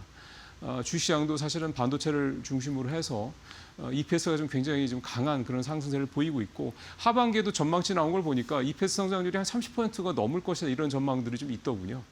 물론 뭐 전망이라는 걸 100%다 확신을 가지고 볼 수는 없는 겁니다만 그런 전망들이 좀 다수가 있다라는 거는 그만큼 어느 정도 컨센서스가 우리 시장에서도 있다는 얘기가 되는 거고 이렇게 잎의 성장에 기반한 그런 주시장의 상승 이 계속해서 진행이 된다 그러면 어느 순간 갑자기 훅 꺼진다 이런 식의 과거와 같은 그런 걱정은 조금 덜어도 되지 않겠냐 그런 생각이 좀 들고요. 그다음에 이제 두 번째 이 수출 문제도 그렇고 현재까지는 이 반도체 수출이라는 걸 중심으로 한 우리 수출에 대해서 크게 우려하는 그런 목소리는 좀 상대적으로 좀 작은 것 같습니다.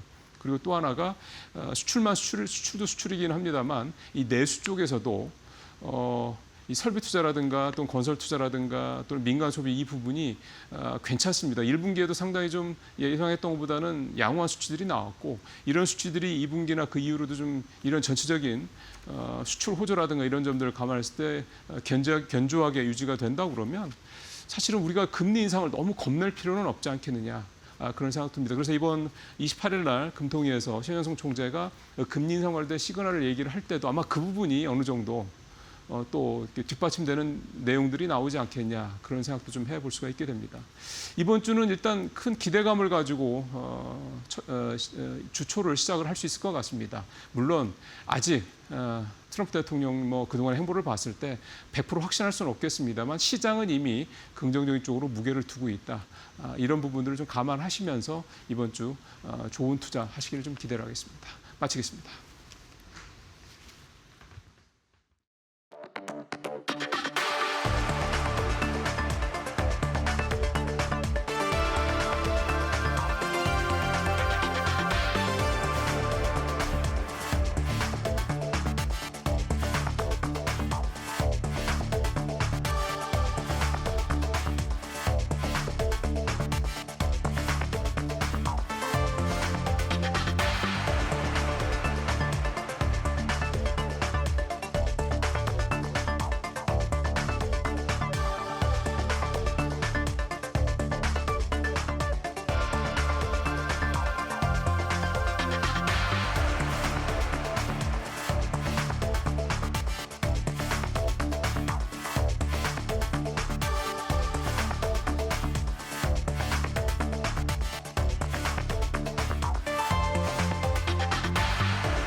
네, 마켓 비하인드로 이어가 보도록 하겠습니다. 오늘 시장은 화요일 시장이 첫 거래일이 되는데 이번 주 시장 그리고 길게는 5월달 시장 함께 이야기 나눠보도록 하겠습니다. IM증권 서울금융센터의 이영훈 이사 모셨습니다. 안녕하십니까? 네, 안녕하십니까? 네, 지난주에 국민참여성장펀드가 완판이 됐습니다. 앞으로 뭐 순차적으로 풀겠다라고 이야기가 나오고 있는데 이게 코스닥 쪽의 반등의 모멘텀이 될 수 있을까라고 기대하시는 분들 많습니다. 어떻게 보십니까?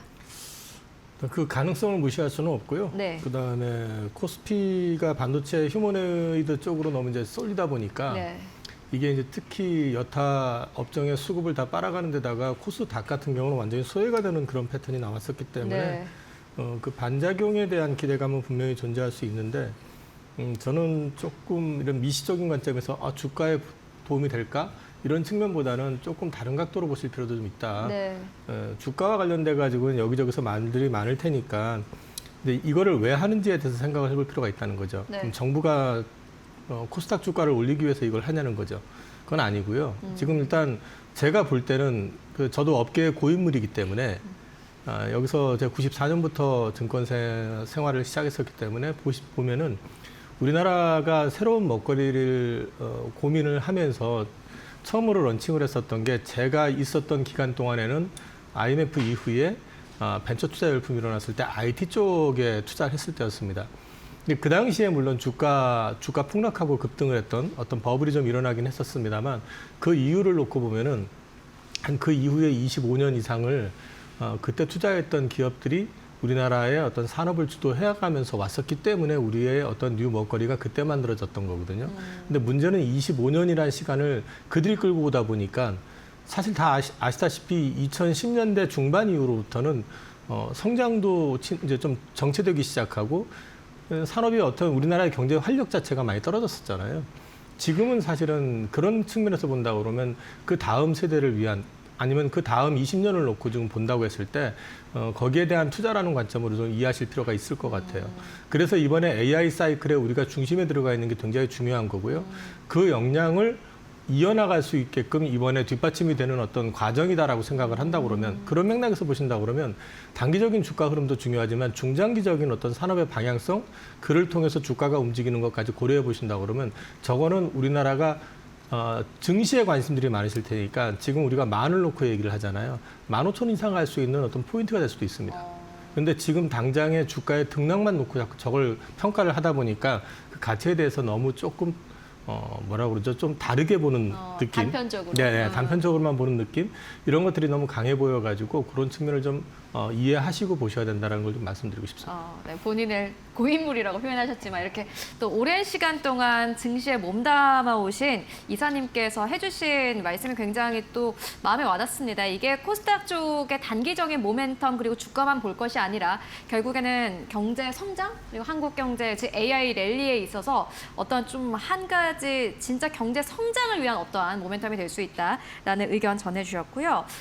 그리고 또 많은 분들이 또 코스닥 하면은 생각을 하시는 게 바이오입니다. 이제 6월 되면은 아스코도 있고 사실 좀 오래 쉬어가지 않았습니까? 저희 또 이 코너에 나오시는 많은 분들 중에 어떤 분께서는 이게 주도주에서 탈락했다 이렇게도 보시는 분들도 있는데 이게 보는 의견과 시선이 다 다른 것 같아요. 어떻게 보십니까? 바이오 섹터가 일단 소외가 된 건 맞는 것 같고요. 제가 한 10여 년을 지켜본 그 바이오 섹터의 흐름을 놓고 보면은 어떻게 보면은 지금만큼 어려웠던 때가 한 번 정도 더 있었습니다. 그 시기가 그 한미약품이 처음에 라이센스 아웃을 하면서 사실 버블이라 할 정도로 좀 오버슈팅을 했다가 네. 그 반환이 되면서 네. 주가가 폭락을 하고 한 2년 정도가 굉장히 어려웠었던 시기가 한 번 있었고요. 그거보다는 덜하지만 또 한 번은 이제 그 코로나 때 네. 유동성 풀리면서 급등을 했다가 그때 당시에 이제 우리나라의 대표 지금 간판이 돼 있는 알테오젠이나 에이벨 바이오나 이런 쪽에서 대규모 라이센스 아웃을 했는데 플랫폼 기업이라며 하면서 그 다음을 기대했는데 한 2, 3년간 아무것도 안 나오면서 폭락을 했던 적이 한 번 있습니다. 근데 지금이 약간 그게 믹스가 된 것 같아요. 네. 일단은 지금 기업의 가치나 이런 거는 과거 대비해서 분명히 올라온 건 사실인데 네. 문제는 이제 기업의 가치 평가를 하는 기준에 약간 혼선이 있는 것 같고요. 그다음에 또 한 가지는 워낙에 반도체가 좋다 보니까 수급을 또 많이 뺏긴 측면도 분명히 있습니다. 근데 지금 올해 들어와 가지고 보면은 이제 우리나라 대표주들이 보통 예를 들어 이제 알테오젠을 제외하고 나머지를 보면 평균적으로 반토막이 났습니다. 네. 그러면은 지금 시점부터는 이제 어떤 관점에서 보셔야 되느냐? 이거는 그 바이오 같은 경우는 돈을 버는 산업이 아니잖아요. 네. 그러니까 전쟁 이슈라든지 이런 것들 물가 이슈 때문에 같이 영향을 받은 측면이 분명히 있기 때문에 그런 것들이 잦아드는 분위기다라는 점 하나를 보시고 두 번째는 평균적으로 보면은 반토막 정도의 어떤 주가 급락이 단기간에 나오게 될 경우에는 보통 피보나치 수치 뭐 얘기 많이 하는데 보통 그 정도 한 38.2% 정도 그러니까 40% 내외 반등은 있어 왔었습니다. 네. 그래서 그 가능성은 분명히 열려 있다. 그리고 또 한 가지 국민성장펀드 아까 제가 좀 거시적으로 보시라 말씀을 드렸지만은 그간에 워낙에 버려져 있는 섹터인데다가 외국인들은 이 섹터를 갖다가 가만히 지켜보시면은 그냥 같이 버린 게 아니고요. 개인하고 기관 투자가만 버렸고 외국인들은 오히려 대표주들을 사모으고 있었습니다. 그래서 지난주에 제가 수급 체크도 해봤거든요. 네. 그래서 그런 것들까지 종합적으로 놓고 본다고 하면은 저는 반등 가능성은 분명히 있는데 이게 주도주가 될 것이냐에 대해서는 저 역시도 약간 의문입니다. 그래서 반등 가능성에 염두에 두고 접근을 하시되 일단 틈새 장세 정도의 어떤 그림으로 생각을 하셔야지 이게 주도주가 될 것이다라고 기대하시는 건 아직은 좀 일로 보입니다. 네, 알겠습니다. 일단은 바이오주에 대한 기대감도 좀 커지고 있는 상황 속에서 반등에 대한 의견 함께 전해주셨고요. 그리고 유가가 워낙 높다 보니까 다시 한번 전기차의 수요가 높아지고 있다라는 이런 뉴스가 나오고 있는데 뭐 에코프로 관련주들도 상승 탄력을 보였고 뭐 전기차 관련주는 지금부터 다시 한번 좀 반등을 기대해봐도 되겠습니까? 어떻습니까? 전기차 관련주라고 하면 구체적으로 이제 배터리 회사를 배터리? 이제 얘기를 네. 하게 되는데 이제 배터리 같은 경우는 AI 사이클에서 필수 부자재가 될 수밖에 없죠. 지금도 이제 인프라 투자하는데 ESS가 ESS, 기본으로 네. 들어가는 것부터 시작을 해서 이거 이제 확장된다고 했었을 때는 AI의 주 디바이스가 될 수 있는 쪽은 전기차 말씀하셨던 단순히 전기차가 아니라 이제 자율주행이 시작이 되는 전기차가 되겠죠. 그 다음에 또 한 가지는 휴머노이드 전부 다 배터리가 필요하게 됩니다. 그렇기 때문에 미래 가치를 놓고 얘기하면 분명히 가능성은 있습니다. 그렇지만 지금 구조에서는 지금은 인프라 투자를 확장하는 단계지 디바이스가 커지는 단계는 아직은 아니거든요. 그런 관점에서는 기대감은 가져갈 수 있지만은 그것이 어떤 상승의 폭 자체는 아직은 크게 기대할 단계는 아니다. 그래서 저는 박스권 정도로 일단 생각을 하고 있습니다. 아, 네.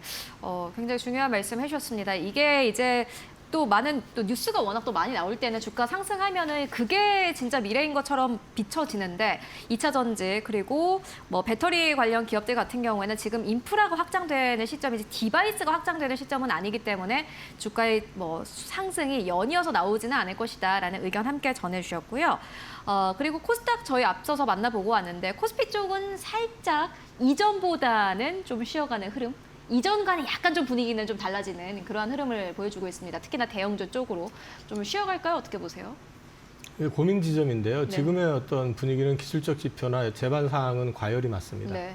근데 펀더멘탈 밸류에이션 얘기를 하게 되면은 실적이 워낙에 우리가 예상하는 것보다 빠르게 올라가고 있기 때문에 펀더멘탈로 얘기하면은 이게 비싸냐라고 얘기하면은 섣불리 답을 못 합니다. 지수를 지금 외국계 증권사에서 11,000을 얘기하고 있는 이유 중에 하나가 결국은 반도체 실적 때문에 그런 거거든요. 네. 그런데 반도체 과열이기 때문에 반도체는 더 이상 못 갈 겁니다 하면서 지수는 11,000을 간다라고 얘기하기는 네. 어렵잖아요. 그래서 이제 그런 맥락에서 본다고 하면은 코스피는 좀 쉬어갈 가능성은 분명히 존재합니다. 과열을 좀 시킬 가능성은 있습니다. 하지만 그게 코스피 주가 상승의 끝이라고 말할 수는 없는 것처럼 네. 반도체라든지 기존 주도주 섹터 같은 경우는 일정 기간에 좀 쉬어가는 기간을 거치고 난 다음에 재차 상승 가능성이 좀 높다라고 저는 일단 보고 있고요. 그 틈새 장세가 이제 코스닥 쪽이라든지 아니면 코스피 가운데서도 그간에 이제 반도체 또는 휴머노이드 위주로만 움직였었다고 그러면 그 외 섹터로 조금 돌아갈 가능성은 분명히 좀 있다. 그런 측면으로 말씀을 드리겠습니다. 네, 코스피가 이제 속도가 약간 좀 빠르다, 과열된 구간이다. 그래서 약간 쉬어가겠지만은 그 말이즉슨 이게 뭐 상승의 끝이라고 볼 수는 없다라고 말씀을 해주셨고요. 실적의 늘어남에 따라서 이에 따라서 지수가 상승하는 것은 계속해서 기대해 볼 수 있겠다라는 생각이 듭니다. 그리고 또 많은 분들이 또 기대를 하고 계실 그리고 지금 시장에서 꽤 큰 관심을 받고 있는 삼성전자, SK하이닉스 단일 레버리지 ETF. 이것도 역시나 마찬가지 현재 좀 기대감 나오고 있는 상황인데 이게 뭔가 시장의 전체적인 분위기라든지 흐름을 좀 바꿔놓을 가능성이 있다고 보십니까? 시장에서 기대하는 게 두 가지인 것 같습니다. 일단 레버리지 ETF가 투자가 될 경우에 거기에 자금이 집중적으로 들어오면서 그쪽으로 더 쏠릴 거 아니냐. 네. 그럼 지수는 그쪽으로 더 많이 갈 거 아니냐. 가능성이 없다고 얘기는 못 해요. 근데 이제 앞서도 잠깐 말씀드렸던 거는 펀더멘탈을 이제 이야기할 때 그럼 비싸냐라고 물어보면 비싸다라고 자신 있게 얘기 못 한다라고 했던 거는 그만큼 실적 개선의 속도가 빨랐기 때문인데 그 갭을 확 줄여버린다면 만약에 그러면 그걸로 인해 가지고 저는 오히려 반작용이 나올 수도 있지 않을까? 그러니까 급하게 따라 붙어버리게 되면은 좀 과하게 가면은 사람도 과속을 하고 하면 좀 지치면 좀 쉬어가는 그런 그림이 나올 수 있잖아요. 네. 마라톤은 꾸준한 거지만은 단기 스퍼트를 굉장히 크게 올려야 되는 시점에서는 급발진을 하고 나면은 그 과부하가 좀 걸릴 수는 있잖아요. 이제 그럴 가능성에 대한 부분도 분명히 또 존재하는 것 같습니다. 그래서 저는 이제 레버리지 ETF 출시 관련해서는 그만큼 전부 시장이 삼성전자, 하이닉스에 관심을 쏠려 있다라는 걸 네. 다시 한번 보여주는 거라고 말씀을 드릴 수 있고 계속 말씀드리지만 중장기적인 어떤 그림은 여전하다라고 생각은 하지만은 저것에 의해 가지고 만약에 급발진이 일어난다고 했을 때는 글쎄요. 저는 따라붙는 것보다는 오히려 갖고 있는 걸 비중을 좀 줄여볼 생각도 사실은 조금 있습니다. 네.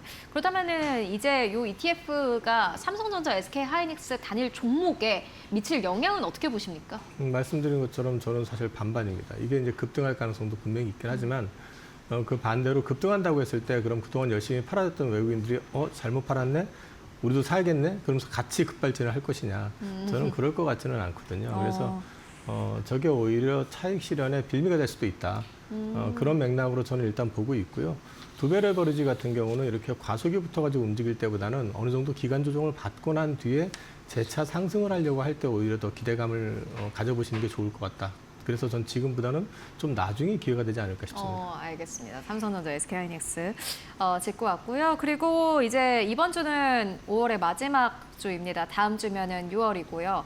뭐 전략은 어떻게 세워보면 되겠습니까? 어떻게 보면 가장 어려운 질문, 가장 쉬운 질문 어떻게 보십니까?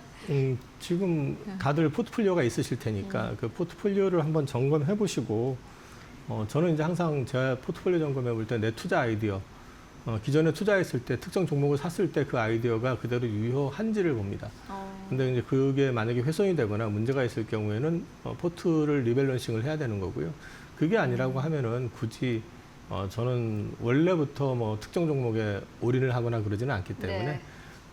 특별히 점검을 하셨다고 그러면 이제 내 투자 아이디어하고 지금 현재 시장하고 좀 비교를 해봐서 뭐가 문제가 있는지를 한번 점검해 보시는 정도, 그 정도 한번 생각해 보실 필요가 있지 않을까 싶고요. 한 가지 지금 시장에 자꾸 포물을 끼시는 분들이 많은데 이제 맞아요. 거꾸로 생각을 해보실 필요가 있어요. 네. 본인이 얼마만큼 리스크를 안으실 수 있는지. 난 죽어도 위험은 안고 싶지 않다라고 하시는 분들이 갑자기 주가 급등해서 나만 벼락거지 된 것 같아. 이런 심리를 갖게 되시면은 거기서 이제 내가 안을 수 있는 위험의 정도하고 시장에서 보여주고 있는 수익의 정도가 미스매칭이 나면서 내가 엄청나게 위험을 회피하면서 큰 수익을 노리게 되잖아요. 그렇게 될 경우에는 그 반대 상황이 연출됐을 때 견딜 수 있겠느냐. 이제 저는 그런 부분들까지 생각을 하셔서 본인이 성향이 되게 중요하거든요. 그죠. 투기적인 네. 사람들 같은 경우는 지금 2배가 아니라 3배, 4배를 하셔도 그 고객들이 감당하실 수 있다면 그죠. 가능한 네. 건데 감당이 안 되는 부분인데 괜히 그런 것에 현혹이 돼가지고 자기의 어떤 성향을 넘어서가지고 투자를 하셨다가 낭패를 보시는 일은 없어야 된다. 그런 측면에서 오히려 지금 같은 경우에 내가 어느 정도 투자 리스크를 안을 수 있는 사람인지 한번 점검해 보시는 것도 괜찮을 것 같습니다. 알겠습니다. 좀 어떻게 보면 굉장히 어려운 그런 투자 의견이 아니었나 싶고요. 그리고 이제 마지막 한 가지 또 짚고 가도록 하겠습니다. MSCI 선진국 지수에 편입될 가능성 이야기 나오고 있는데 이게 중요한 이유 그리고 이 가능성은 어떻게 보시는지 궁금합니다. 뭐 지금 정부가 워낙에 그 편입 요건 맞추려고 열심히 하고 있기 때문에 그 어느 때보다는 가능성은 높아진 거라고 저는 봅니다. 근데 되고 안 되고는 우리 의지가 아니라 상대방 의지이기 때문에 네. 그거는 지켜봐야 될 문제이긴 한데 저게 편입이 된다 했을 때 외국인들이 바로 들어올 것이냐 아니면은 최근에 외국인들이 반도체를 팔았던 것처럼 조금 눌리기를 바라고 있을 것인지 그런 것들은 외국인들의 수급을 통해서 확인이 될 수 있을 거거든요. 네. 그래서 내가 먼저 예단하고 판단하시는 것보다는 그런 수급을 좀 확인해 보실 필요는 있을 것 같습니다. 네, 외국인 수급을 또 움직일 수 있는 MSCI 선진국 지수 편입에 대한 이슈까지 함께 짚고 왔습니다. 네, 지금까지 이영훈 이사와 함께 이야기 나눠봤습니다. 말씀 고맙습니다. 네, 현재 7시 27분 지나가고 있습니다. 오늘 개장 전에 알아야 할 시그널들 어떤 것들이 있을까요? 이어서 현아연 캐스터가 정리해드립니다. 네, 애프터마켓 시그널 저와 함께 살펴보시죠. 전거래일 뉴욕 증시 3대 지수 모두 상승 마감했습니다. 종전 협상에 대한 기대감 다시 한번 받아가는 모습이었는데요. 다만 애프터마켓에서는 8개 기술주 모두 하락하면서 마감을 했습니다. 엔비디아부터 함께 살펴보도록 하겠습니다. 엔비디아 정규장에서 1.9%대 하락하면서 마쳤는데요. 엔비디아 이 중국 측에 칩을 판매할 수 있을 것이라는 기대감이 현재 불식이 된 상황입니다. 중국 측에서 화웨이 등의 이 반도체 자국 내 칩 개발 업체들의 힘을 실어주면서 엔비디아에는 좀 힘이 빠지는 모습이었습니다. 0.49% 애프터마켓에서 추가 하락하면서 214달러 선의 거래가 마무리됐고요. 또 마이크로소프트 정규장에서도 애프터마켓에서도 하락하는 모습 보였습니다. 자사 개발자들이 활용 중이던 AI 툴 클로드를 라이선스를 회수하겠다라고 소식이 전해졌습니다. 그러면서 자체 툴이 툴인 깃허브로 6월 말까지 전환하라고 지시를 했는데요. 시장에서는 이 툴 비용까지 감당할 수 없을 정도로 회사 상황이 안 좋은가라고 좀 부정적인 시각으로 바라본 것 같습니다. 그러면서 정규장에서 0.12% 하락, 애프터마켓에서 0.18% 추가 하락했습니다. 417달러 선에 거래가 됐고요. 또 애플은 정규장에서 1.26% 상승했지만 애프터마켓에서 0.41% 하락하는 모습 보이면서 308달러 선에 거래가 됐습니다. 또 테슬라는 정규장에서 1.95%, 2%에 가까운 상승률을 보여줬는데요. 스페이스 X의 초대형 상장이 다가오면서 기대감을 테슬라도 함께 받아갔습니다. 다만 애프터마켓에서는 0.55%가량 빠지면서 423달러 선에 거래가 됐습니다. 또 알파벳도 정규장에서 1%대 하락, 애프터마켓에서도 0.18% 하락하면서 378달러 선에 거래가 됐고요. 마이크론도 정규장에서도 1.46% 하락, 애프터마켓에서도 0.73% 하락했습니다. 그간 굉장한 상승세를 보여줬기 때문에 차익 실현 매물이 다시 한번 쏟아져 나온 걸로 보이고 있습니다. 745달러 선에 거래가 마무리됐습니다. 이어서 다음 시그널도 살펴보도록 하겠습니다. 네, 유가 흐름부터 살펴보도록 하겠습니다. 유가 흐름이 그래도 안정세를 찾아가는 모습이었습니다. 전거래일에 종전 협상에 대한 기대감을 유가 흐름도 함께 받아가는 모습이었는데요. 다만 주말 사이에 이 교착 상태에 다시 한번 빠졌다라는 소식이 전해지기도 했고요. 또 메모리얼 데이 기념 트럼프 대통령의 발언에서 이란의 농축 우라늄을 절대로 허용할 수 없다라고 강경한 입장을 밝혔습니다. 다만 그럼에도 불구하고 이 트럼프 대통령이 호르무즈 해협 무료 개방 관련해서는 미국과 이란이 함께 협의를 완료했다라고 이야기를 하면서 유가는 안정세에 돌입하는 모습이었습니다. 90달러 선까지 내려왔지만 현재는 0.31% 소폭 상승하는 흐름 보여주고 있고요. 또 금 가격은 유가가 안정세를 찾으면서 0.1% 상승했습니다. 4,500달러 선에 거래되고 있습니다. 네, 이어서 다음 시그널도 함께 살펴보시죠. 네, 다음 시그널 살펴보시면요. 국내 주요 지표들이 하락하는 모습 보여줬습니다. 코스피 200 야간 선물 시장 0.75% 빠지면서 1,200포인트 선에 거래가 됐고요. 또 EWI 한국 ETF 2.35% 하락하면서 180달러 선에 거래가 됐습니다. 필라델피아 반도체 지수는 2%대 가까운 상승불 켜내면서 12,000포인트를 다시 한번 넘겨내는 모습이었고요. 원달러 환율은 다시 한번 상승세에 돌입했습니다. 원달러 환율은 1,510원대를 다시 넘겨내는 모습 확인할 수 있었습니다. 네, 지금까지 시그널 함께 살펴봤습니다. 네, 일단 시장 기대감은 계속해서 커지고 있는 상황입니다. 지난 월요일에 일본 증시와 대만 증시가 모두 다 사상 최고치를 경신한 상황이고요. 이런 가운데 지난 금요일 뉴욕 증시의 상황도 나쁘지 않았습니다. 한국 증시 역시나 마찬가지로 8,000선 다시 한번 재접근 가능하다라는 의견 나오고 있는 상황이고 외국계 증권사에서는 코스피가 11,000을 간다 이렇게 보고 있습니다. 일단은 지난 금요일 상황에서는 보시다시피 0.41% 상승하면서 코스피는 7,847선에서 거래 마감했습니다. 삼성전자, SK하이닉스 약간 좀 쉬어가는 흐름을 보이고 있지만 어쨌든 간에 반도체 쪽으로는 연이어서 긍정적인 투자 의견도 나오고 있고요. 또 저희 마켓 시그널에서 많은 분들이 출연해서 소중한 의견 주고 계십니다만은 삼성전자, SK하이닉스 쉬어갈지언정 이게 결국에는 주가 상승을 그리고 코스피 상승을 계속해서 끌고 갈 수 있는 동력이 된다라는 의견 전해주고 계십니다.